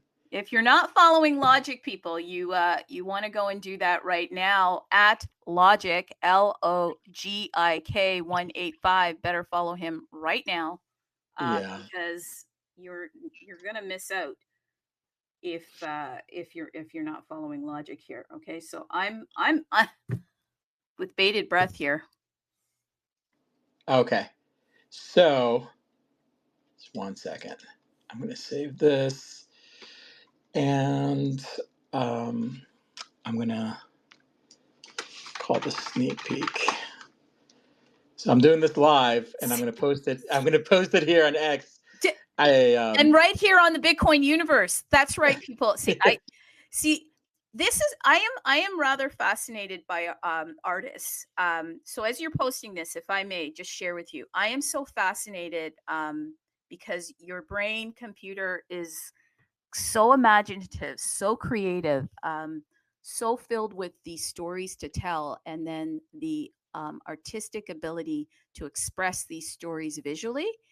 And I often wonder, why artists are so reluctant to, can I say this? Like, I mean, it sounds so awkward now, but because I think it's sharing the story so we, the collectors, can collect it.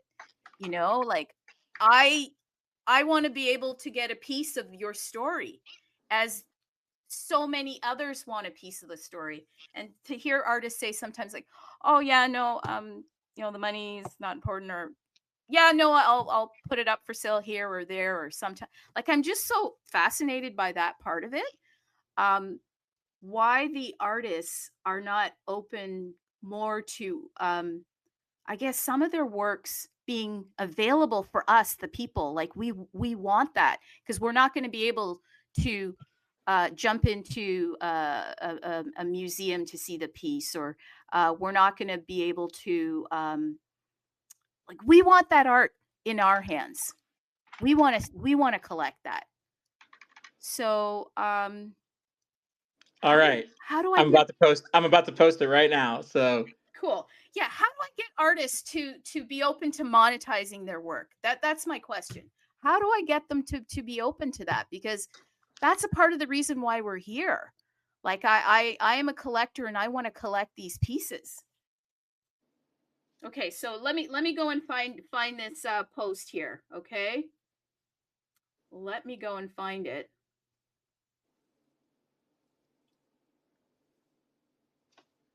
The artists are interested in. Whoa! Oh my goodness! This is pretty cool. Peeps, are you seeing this? Start liking and retweeting, everybody. Start liking and retweeting, everybody. I see some retweets going out there. The only thing that the post says is something's coming. And we see your a Pepe. It looks like you're in a comic book somewhere. You're at DBFY. No, DBEY. Oh my God, it's I'm an gonna have to study it's an this. O. Sorry, it's an O. Sorry, my sketching is not great. Okay. OBEY. Obey. What? I'm gonna be pulled into this now. When is this coming out? Whenever it comes out. Oh my God. Come on. This is not fair. This is not fair. Oh my goodness. This looks incredible. Guys, yeah, start liking and start retweeting this, everybody. Go to @logic 185, and under a post that just dropped, something is coming. Quite incredible. So it's coming out when it comes out, okay? Yep. I'm working on this one at the same time as a few other larger projects. So this is kind of my back burner, unfortunately. but it it will come. And yeah, I'm hoping that I could at least finish this first one, if not a second one, um, before the next Nakamoto index. And I was hoping to submit to the next one, but we'll see. And so this is going to be a stamp. This is going to be a stamp, folks. So That's my hope. This is really going to push that limit again. So, so okay. yeah. So we're you're hoping for it to become a stamp. So we'll have to watch out for that. Wow. You got it here right on Bitcoin SWA, baby. Right on top of bitcoinuniverse.io. Yeah, I said it. I just love HNFT Pepe. He should come up here and maybe ask a question. But love it and love this conversation and love finding out about you. It's really about the story. It's really about the creativity. That seems to be your main driver here. And the fact that it's on Bitcoin even makes it that much better because it truly is the freedom technology that we're all looking for. So thank you so much. Thank you so much. And if there's anything more that you would like to share with us, because I think that you've given us a nice breath of who you are, the artist, and all of your work. No, I mean, I know I jumped around a lot. My mind is like that. I have ADHD and my mind just jumps. And so that's just kind of, I feel like that's pretty common with artists as well. So sorry for jumping around, but I feel like I did tell the majority of the story. Um, yeah, I mean, I don't know if there's anything else. What's your favorite Or color? green. No kidding. Hey, really, honestly, before I knew Pepe, before I knew memetics or anything, when I was a child, green was my favorite color. So Wow. Wow. yeah, And yeah, no, incredible. That's I'm glad you said green because then it all makes sense, right? I did want to add one thing. So that last post that I posted is like my refined vision, my sketch, what I'm doing for my next stamp, hopefully. But right below that post, there is a GM post that I actually is I'm working on an animation for something coming, which is really interesting. And that is a clip of that animation. It's part of it. Um, it's also set in that same Pepe universe, slightly different animation style, but that same universe. Wow. Wow. So it you're eh, are you building out a universe? You could say that, yeah. I would say, I would say so. I Oh my mean, it's inspired by many things, but yeah, oh my God. This is so you're building out a universe. Are there going to be other characters coming? Like what is happening here? there could be, yeah. Oh oh my God. So we may see other characters coming from this and this could be an ongoing storyline. Yep. Oh, look, it sounds like I'm hot. I'm tapping into something here. Okay. OMG. Listen, we have HNFT Pepe. He is made himself a speaker. Go ahead. GM guys. GR. GM. Hey, Logic. It's cool to hear some of the backstories, man. I have heard some of them before. I've jumped on some spaces before that Logic was on, and I think a few others that are on the spaces now, and really enjoyed the spaces. It was really focused on really just the art and the backstory of different art pieces, different art techniques.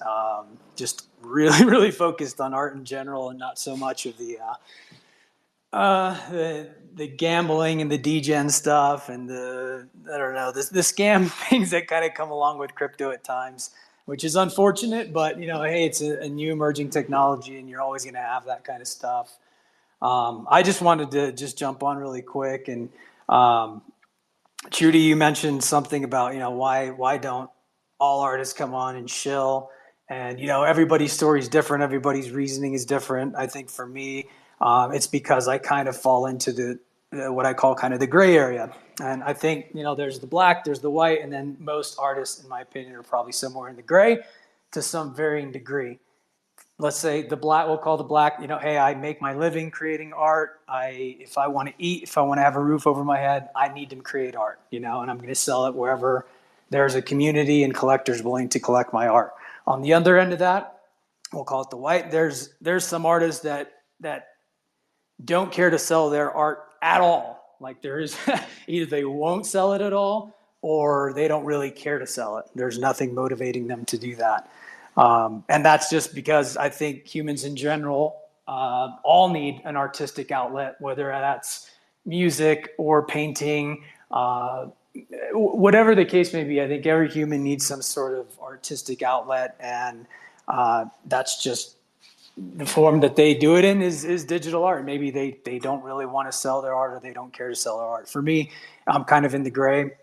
And, if I sell the art, great. If the piece kind of speaks to them or they just want to collect or it's from a specific platform or protocol or collection, cool. Like I always put my art up for sale, especially when there's different marketplaces or builders that are creating different options for artists to sell.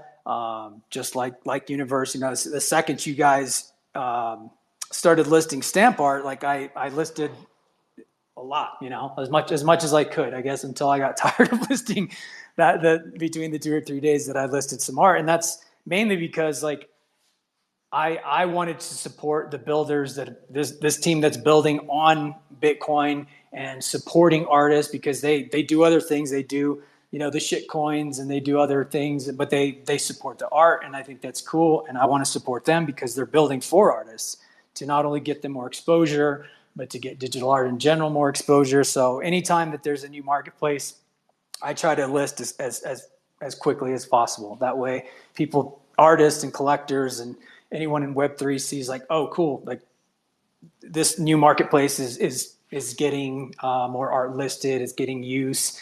They can see some of the different art available on there. But yeah, I mean, for me, I fall somewhere in the gray and it's just like, if I sell it, great. If I don't, I don't. There's a creative outlet for me in doing this. I think the technology is cool. I've been in crypto for a little over 7 years.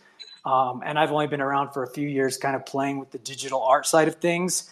And I still stay anon. I'm still anon. I'll probably remain anon. I don't know, maybe at some point that won't be the case, but this is an artistic outlet for me and I really enjoy it. One thing about stamps and why I've chosen to put a lot of my art on stamps is because I've enjoyed the Compressionism. Like it's really challenging and it's different and it's like merging technology and merging digital art and creating this new challenge for artists to really try to fit their art into the constraints of whatever the protocol is. And what really attracted me to stamps is the UTXO aspect. Like I've said this before, it's not, stamp chain. I've sort of found a home in this community. I enjoy the community. But it's not necessarily like it has to be stamp chain. I think putting data and assets in UTXOs is fascinating too, because there's a side of this where the technology is very interesting. And I use that. I think Logic mentioned it earlier. It's like the example that I kind of give is like, okay, if you're going to put your art on Bitcoin, let's call that the Bitcoin cave. Okay, so now you're in the Bitcoin cave, the mother chain, the God chain, the blockchain that I think almost everybody out there does believe in and will be around forever. And someone offers you, okay, do you want these berries and these different dyes? You can create this amazing, painting inside the Bitcoin cave. You're going to have a lot more as far as colors and details that you can use. Or do you want this chisel? And I think both are fine and both, work. But there's something about, hey, I want that chisel. I just want to etch my art into the Bitcoin cave. There's something cool about that for me as an artist, or just leaving my mark on Bitcoin, leaving my mark as an artist. And then for my collectors, it's like, okay, cool. Now I know anybody who actually supports my art, collects my art, it will be there forever. As long as Bitcoin's around, it will be there forever. And to me, there's just something I really enjoy about that. I've done stuff on ordinals. I've collected ordinals. I still do. But for me, it's like there's just a little something about that. I want the art to be on every single node. I want it to be accessible by every single node. I think that's kind of cool. Use the spray paint instead of the chalk. Use the chisel instead of the berries and the dye. I want some of that. And I'm not saying all my art has to be that. Like I've created on other protocols and other blockchains as well, and I'll continue to do so. But I think every artist should at least consider immutability, not only for themselves and their artistic expression, but for their collectors as well. And they should consider whether they're comfortable with the level of security or immutability, whatever you want to call it on ordinals, that's fine. If you want to explore stamps or UTXO assets on Bitcoin, like that, from what I've read, again, I'm not the expert, but almost 15 articles now that I've read, UTXO assets are to some degree more secure, or say, immutable, although you're either immutable or you're not, but to some degree more secure than witness data assets. So for me, it doesn't mean that I don't want to create on ordinals or other protocols or other blockchains, but I do want some of my art on that. I think that's cool. I enjoy it, and I'll continue to do that because I just want to leave my mark, and I want my stuff to be on Bitcoin as long as Bitcoin is around. And that's different for everybody. I think artists in general have many different styles, and because we're moving to this digital world, I think it's going to reflect a lot of the Web 2 world. And you think about the different styles that you have in the Web 2 world for artists, realism, impressionism, abstract, pop art, modern, there's a number of different styles, and there's a number of different styles in digital art that we're seeing, which is really cool too. Then you have different decisions you have to make, like, do you want to use, for your painting, for example, do you want to use oil or acrylic or watercolors? It's like, maybe I want to do all of them. I think for most artists, they like to play with everything at times. Some of them probably gravitate towards one more than the other. Some of them maybe just stick with one. It's what they know. It's what they're comfortable with. I think in general, artists just like to play a little bit with everything. But stamps, I guess to give another example, it's like, for this painting that I want to create, do I want to use, for example, acrylic, or do I want to use watercolor? I think occasionally, I want to create stamps so that they're there forever. And I'm rambling on, but I'm rambling on now, but I wanted to get that out there. And Logic, always fun to listen to you, man. I'm always around if you need help with those atomic swaps. Let's get you on Universe, supporting that marketplace as well. And look forward to more spaces with you and some of the artists that I find you on with different spaces, man. Thanks, guys. Pretty cool. Please, sir. I must ask a question. I must do it. I am compelled. Okay. I have to. Thank you very much for coming aboard here, supporting yourself, supporting Logic, supporting the universe. That was kind. Okay. Is he kind? Anyhow, inside joke for me. But I have, listen, I am like different. Okay. Question for you. What's your favorite tree?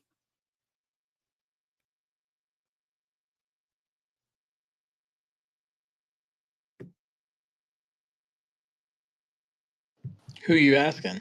I'm asking HNFT Pepe. What's his favorite tree? You're asking me.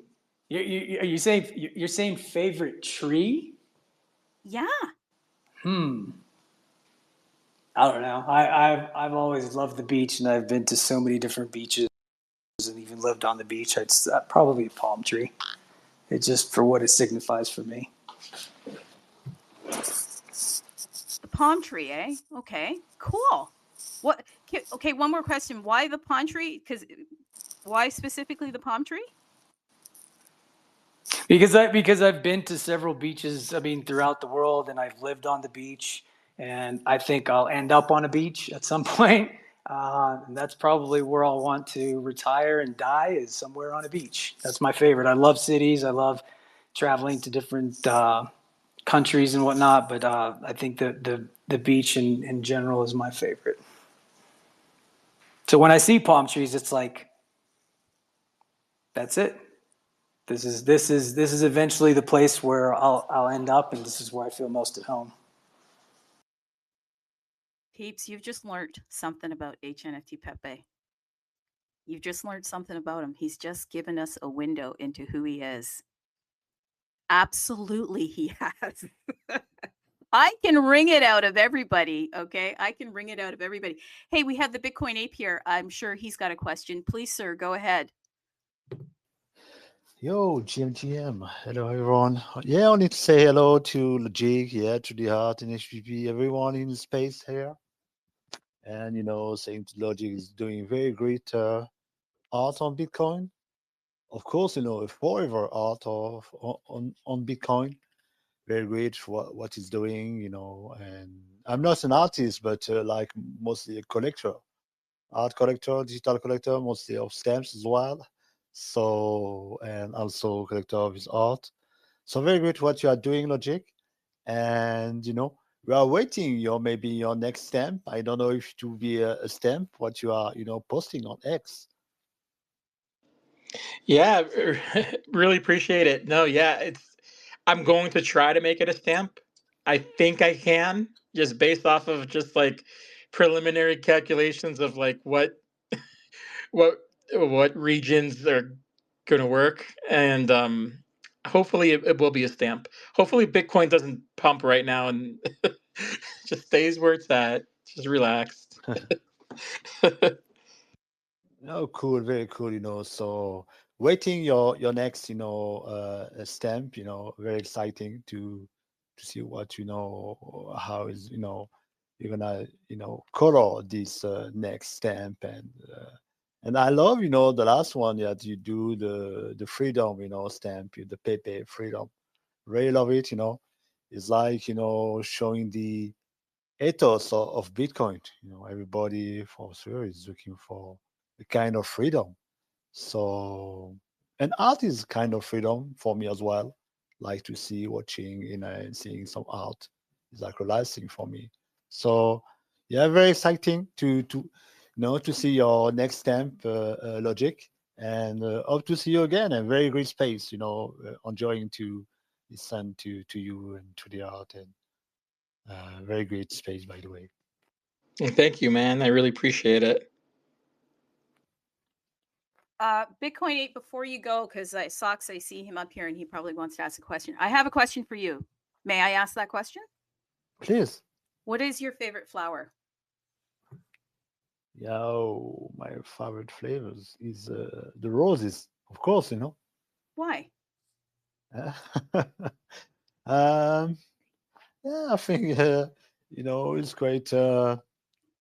I like, flowers. I have a garden, so I love of roses of different colors, white, red, even blue. So that's why, and I feel the roses, is like the eternal flower. It's from, every era in the story, and, and also is representing life, representing love, romance, representing joy, peace, all the stuff, all the color represent, the kind of, of character of life, by the way. Ladies and gentlemen, that was the Bitcoin 8. You just found a little bit more about the Bitcoin Ape. He said something. He said eternal, and that would be so perfect, because he always talks about the eternal chain of stamp. Even within his flowers, he thinks of stamp. and the joy, he says, because he brings such joy to us. Thank you, sir. I see socks up here.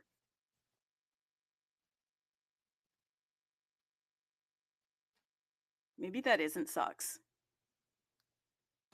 Could just be a frozen. No, that is him. I don't know if he's going to jump on, or maybe he accidentally hit jump on as a speaker or whatever. It happens a lot. I think Morty did it too, and he jumped off. But hey, since we have a few of the founders, I guess, involved with NSID, if you don't mind, I'll just mention that since we do have some other artists on the spaces, which is really cool, supporting large Logic and Universe. If any of you guys are interested in learning more about stamps, feel free to reach out to me or Socks or Mortland. We're more than happy to help. I think when Logic became interested in stamps, I was really happy to provide him with any information I could to get him the info and the help and support he needed to figure out whether stamp chain was going to be right for him or not.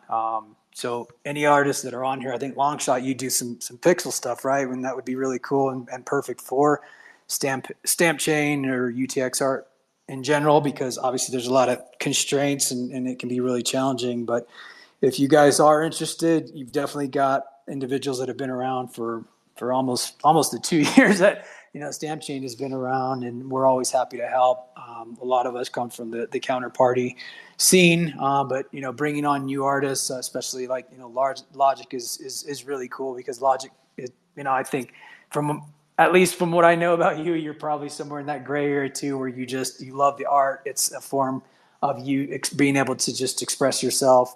And you're not in a rush to sell your art. I think we've been talking about atomic swaps for over maybe 2 months now, and you haven't created them, but you're more excited to talk about your art and your new projects and your new collections, which is really cool and is kind of a relief too, because bringing on artists that are coming from just the pure side of being creative and creating art is really cool too, and I think that's what we need. And bringing more artists into Compressionism and introducing them to UTXO options on Bitcoin is what we want to continue to do. And NSID is there to highlight a lot of these different compressionists that have created on Stamp Chain and have created this wonderful UTXO art. And that was something that I had always wanted to be a part of, is creating some sort of digital art directory to highlight these artists, whether they've been in the community since the beginning, they jumped on at some point, they came and they left, and hopefully they come back someday. But what's really cool is their art and those specific pieces are on the NSID website. We're able to highlight them. There's a place for people to go and say, hey, I want to know about this UTXO art, this Stamp Chain art. Where can I go to see some of the top art on the protocol? And NSID is there. We don't get paid a cent for any of the hard work that we do. Socks puts in so much of his time, gives up so much of his time. He's an artist himself. He's one of the top artists on Stamp Chain. He's one of the top collectors, and he gives so much of his time to make sure that these artists are not forgotten, that the UTXO art is not forgotten. So again, if you guys are interested in being part of NSID or getting on Stamp Chain, just reach out to us. I think that is absolutely great. Very fantastic. And thank you all for coming into this conversation, because Stamp is how it all got started. Stamp, the secure, transferable artifacts maintained permanently, was really a place for the artists. It was an art movement and really a Pepe movement. So pretty cool. This idea of compressionism, I've seen it floating around more and more, like introducing Stamp as compressionism. Is this like a newer idea? Or is this, it's always been art within the constraints of the file size, but I've seen this term float around more. Anybody want to speak to that?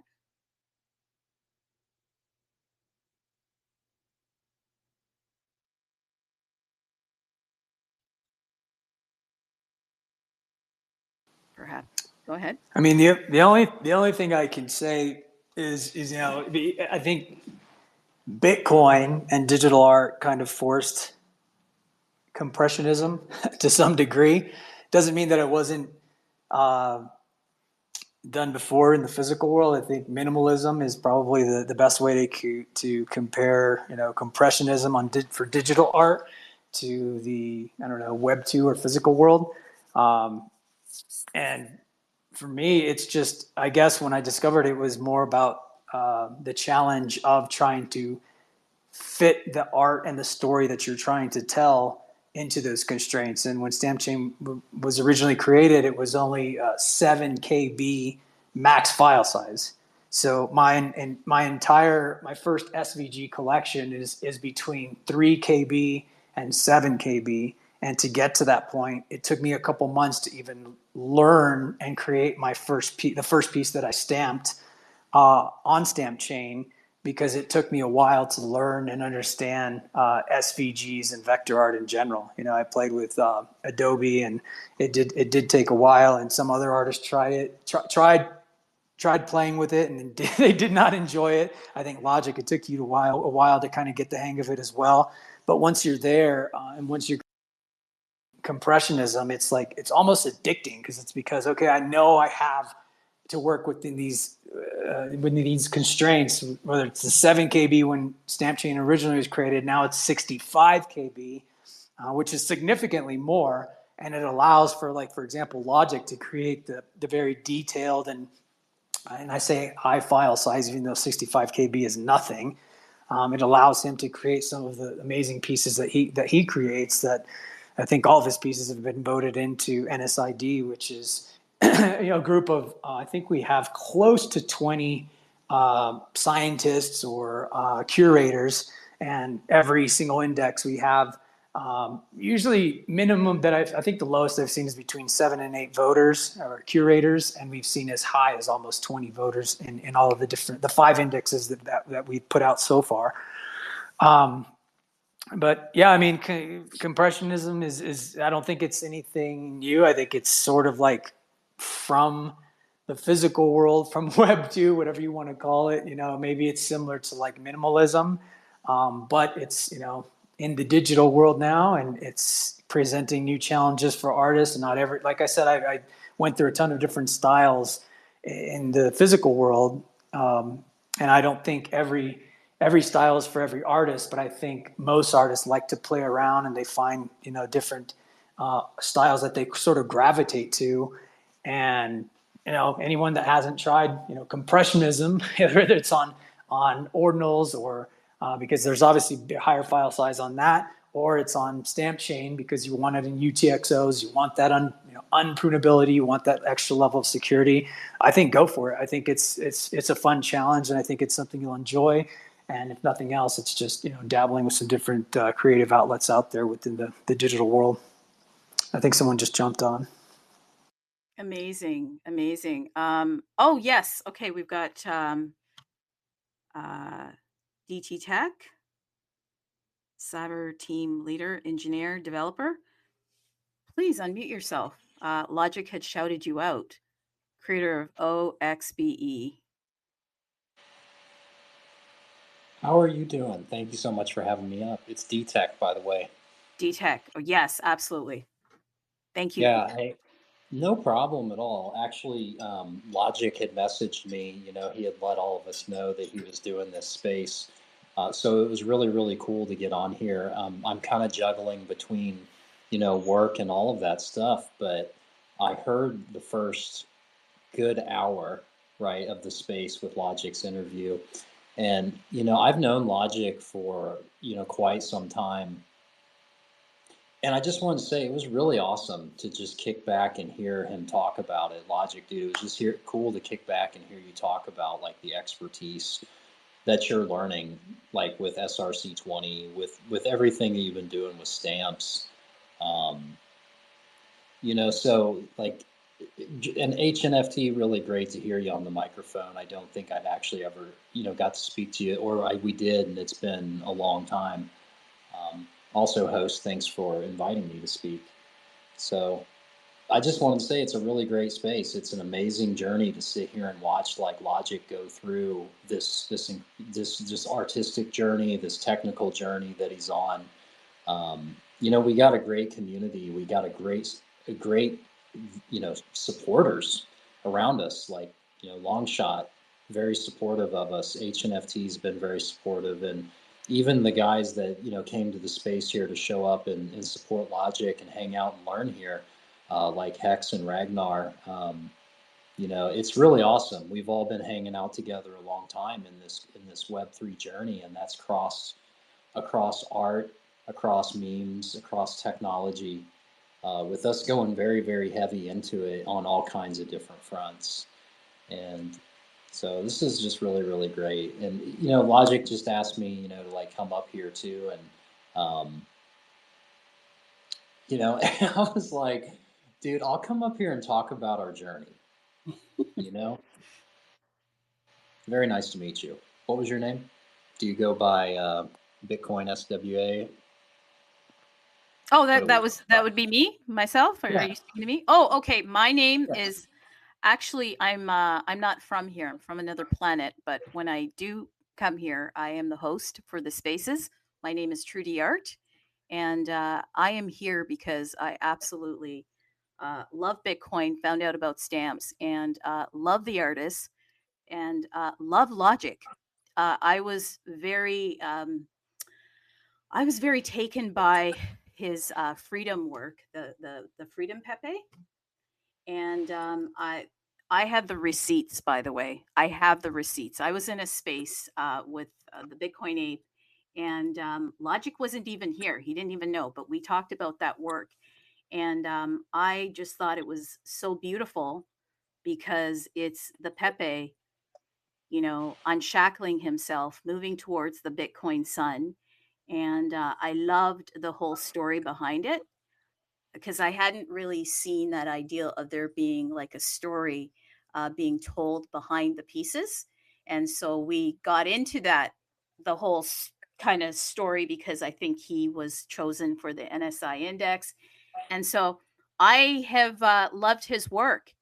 And perhaps he may not remember this, or you know, there's receipts for it, but we had a little bit of a conversation once, um, you know, on my page TrudeeArt, and so I just kept being pulled in by this particular artist, and he was gracious enough to come on today. And every time you know, I would reach out to him, or the few times he would be walking the museums, and I thought, who walks museums? Like, I don't understand this, and I needed more information. And today, I got this wonderful story, and my question is, how do we as collectors start collecting the work? And HNFT Pepe said there's gray areas.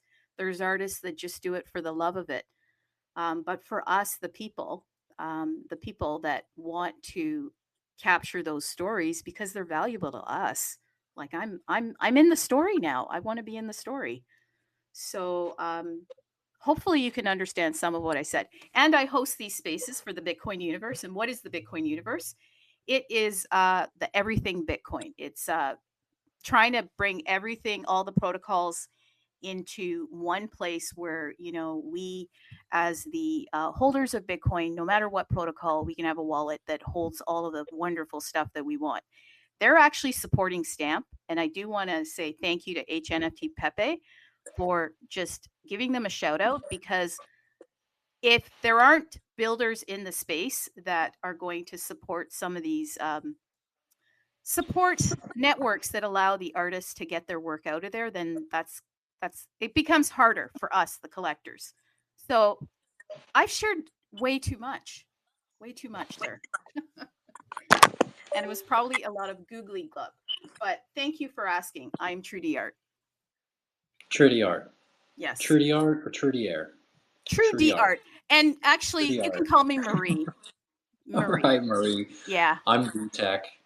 Some people, when they see it at first, they say like XD and a lot of other things, so it's normal. But yeah, no, I mean, I've been working with Logic, you know, in Web3 for, gosh, probably over a year and a half, or it's getting up to around that. You know, the people that we surround ourselves with, the people that we've really went the long term with, as far as being like, team members in Web3, contributors in Web3, etc. They've all shown to be really like multifaceted, very, very skilled, and those are the type of people I like to spend my time around in this space. And like there's a lot of people here too that are out here like learning, right? They're kind of getting their feet wet with all these different protocols, and I think whenever they start to experience like what it's like to be a part of like the broader, like, and I keep saying Web3 because I like to keep it really broad like that, but like the broader Web3 community, and for me, like I always see like the people that are just trying, right? They're trying to do really great things. They're pushing themselves every single day. I mean, Logic and I today, like it's so crazy. A year ago, him and I were working on a different platform, doing blockchain analytics and forensics, right? Just natural stuff that we like doing with the blockchain. And then, you guys were talking about like, creating with AI and doing art and stuff. Like these guys all inspired me to actually, put my hand back to art. And I do all kinds of different stuff, right? It's some of it's AI, some of it's just chopped, right? Clip art, messing with people's stuff. And some of it is the work that I do by hand. And most of the things that like in Logic's collection, I heard how excited you were getting when you were talking about like the 1920s collection that he worked on, the real stuff that he was putting to canvas and whatnot. Those are really culturally significant if you're a collector, because these are the pieces that he was doing when I feel like he was really carving out like the foundation of what he was beginning to do, in this whole thing, in this whole journey, like that, in these universes that we're in. Um, they're really great, and like the stuff that I like to work with, like, is really stuff that comes out of the artists and the talent and the minds and the memes and stuff of our own community, our own culture, and things like that. So, Logic has one, I think it was the AI one of the frog heart. Logic, you can hit me with an emoji. I think that's your original one that we always mess around with, that Rage always posts, and it's like in shitty stickers and stuff like that. But like I've been working on redoing that one, right, and doing the digital by hand piece of it, and it's just like I don't release a lot of the stuff I do. A lot of the things that I'm doing is just kind of just to do practice and have fun, but it's all there really in the heart and the spirit, of these guys' work, of this stuff that they're doing. So Logic, I said it in the chat, but like listening to what you were doing in here and just the atmosphere of this show was really, really great. Like I was kicked back working and just hearing it, and your journey is incredible. Thanks for working with me this morning too on getting some of the materials out for like .com, like we were doing sizing and dimensionals, and just working through it in such a more professional way than what we were, 16 months ago. Thanks for the microphone and letting me monologue a second.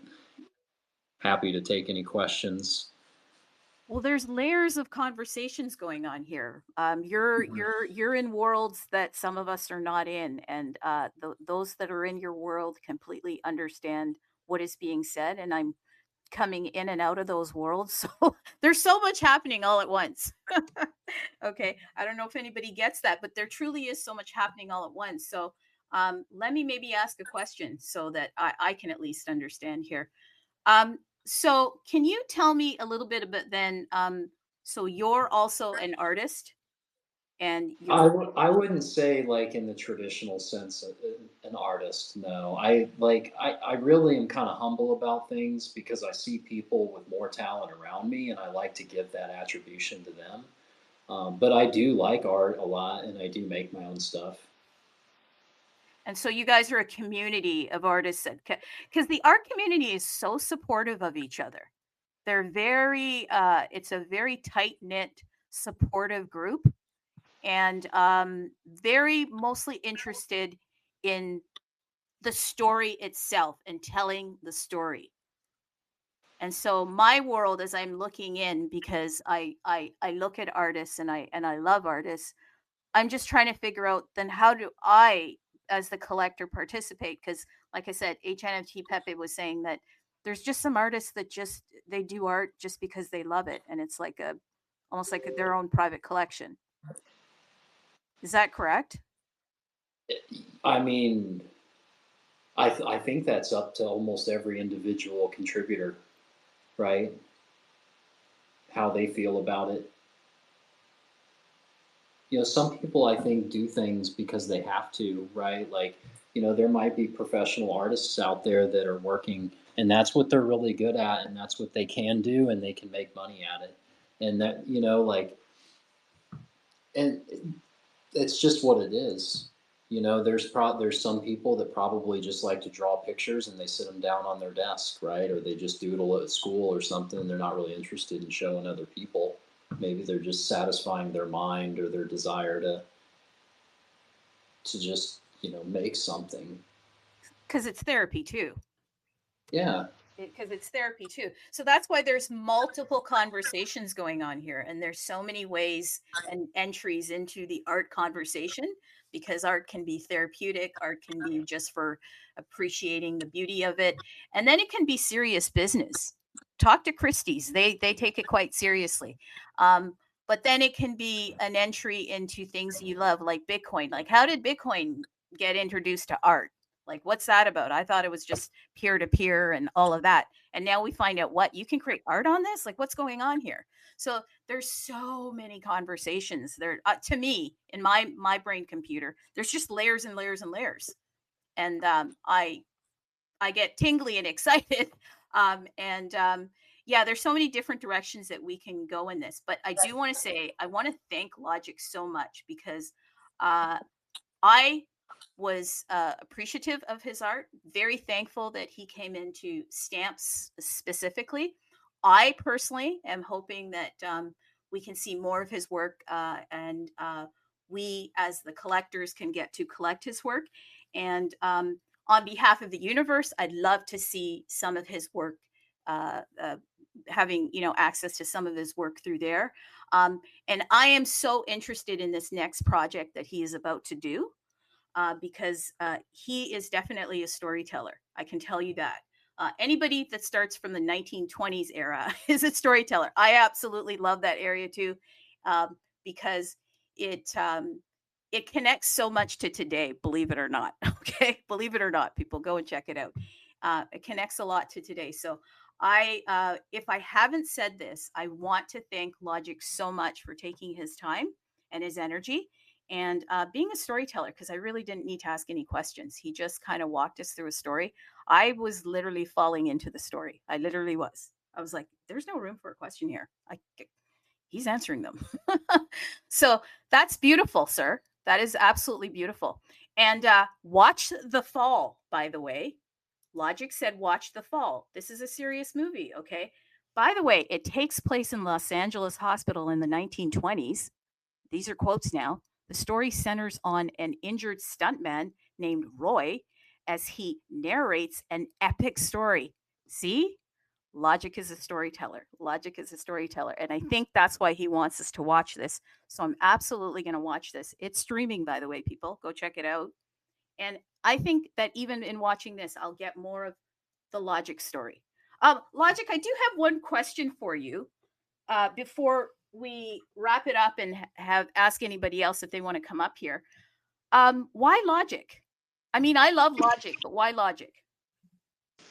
Why the name? Yeah, I love the name. Like, it makes sense to me. But why So Logic?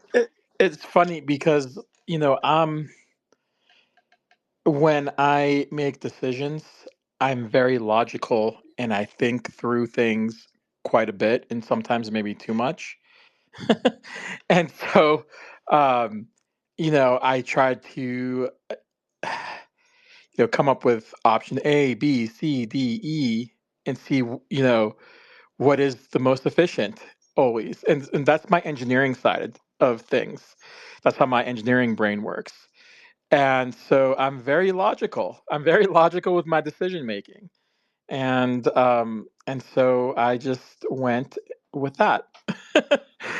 It's been my gamer tag for a long time. It kind of moved into my Web3 tag, and yeah, it's just what it is. No, I think it's pretty cool, and it would make sense because you're an architect, but then you're so creative. And in the creative side, like, I mean, it gets squirrely in the creative side, and there is no logic sometimes when you're on the creative side, right? Like things can get really interesting when you're Well, an artist, yeah, right? I'll say this, like one of the things I'm working on right now is kind of combining kind of like very technical mathematical equations with creativity. So this is for something an AI thing that I'm doing, but it's really out there. Now that you said that, yeah, it's really out there. So it is, so that's what I find so interesting, right? Like, again, because yes, this technical mind, but this technical mind can be so creative. And so we're really three-dimensional people. We're not one-dimensional. Because that's pretty cool that you have so much creativity inside of you. So I'm really looking forward to this new piece you have, and very excited for it. And I want to go around and just ask if anybody has any questions, wants to jump in here, and anything more that you'd like to tell us, and perhaps we will close it out or not, depending on who else wants to jump in, and anything more that you want to share with us, sir. And again, thank you very much for your time, your energy, and for walking us through the story of logic. I'll say I don't know how long it'll take me to finish specifically that piece. I'm hoping within this at least a month, and but I will probably be creating a bunch of other sketches in this universe before I finish that piece. So it'll be interesting to kind of start to put all these things together, and then have some a little more progressed than the others, and just kind of putting the story together. Interesting. So you're pulling us in. You're giving us a teaser, but you won't reveal. Very interesting. Um, we do have another speaker that's jumped up here. Is that Longshot?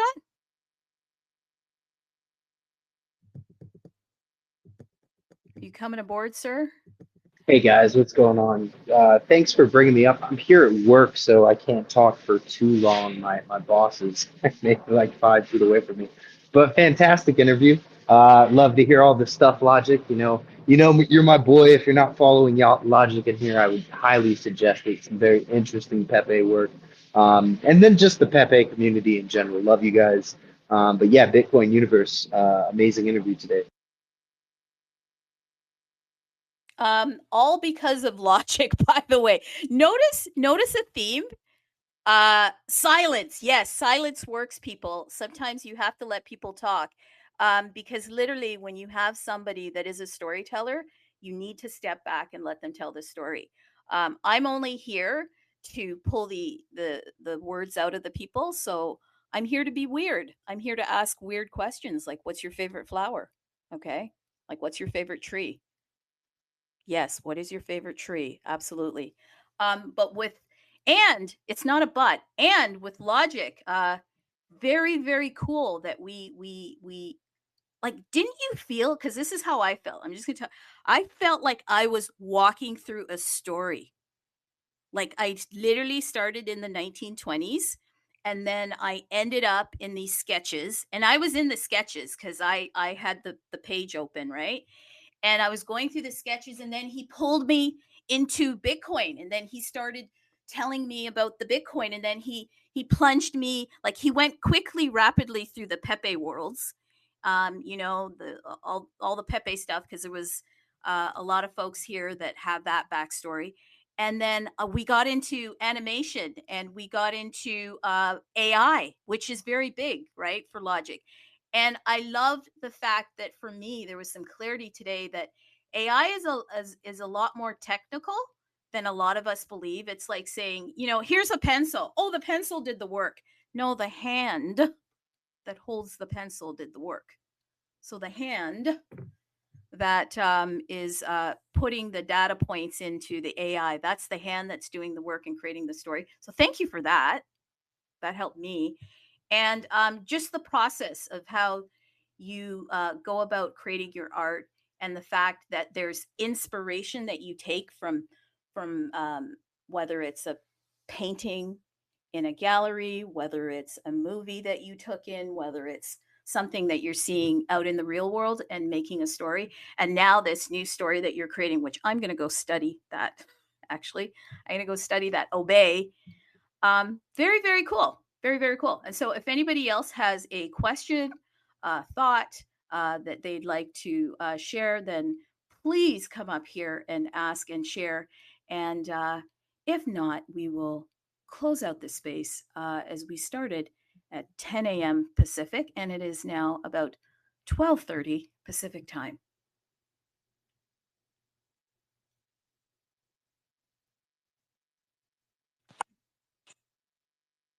Thank you so much for having me up. It was very nice to meet you.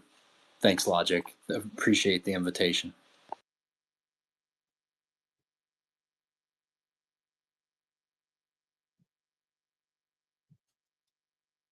One final question, Logic. What's your favorite holiday and why?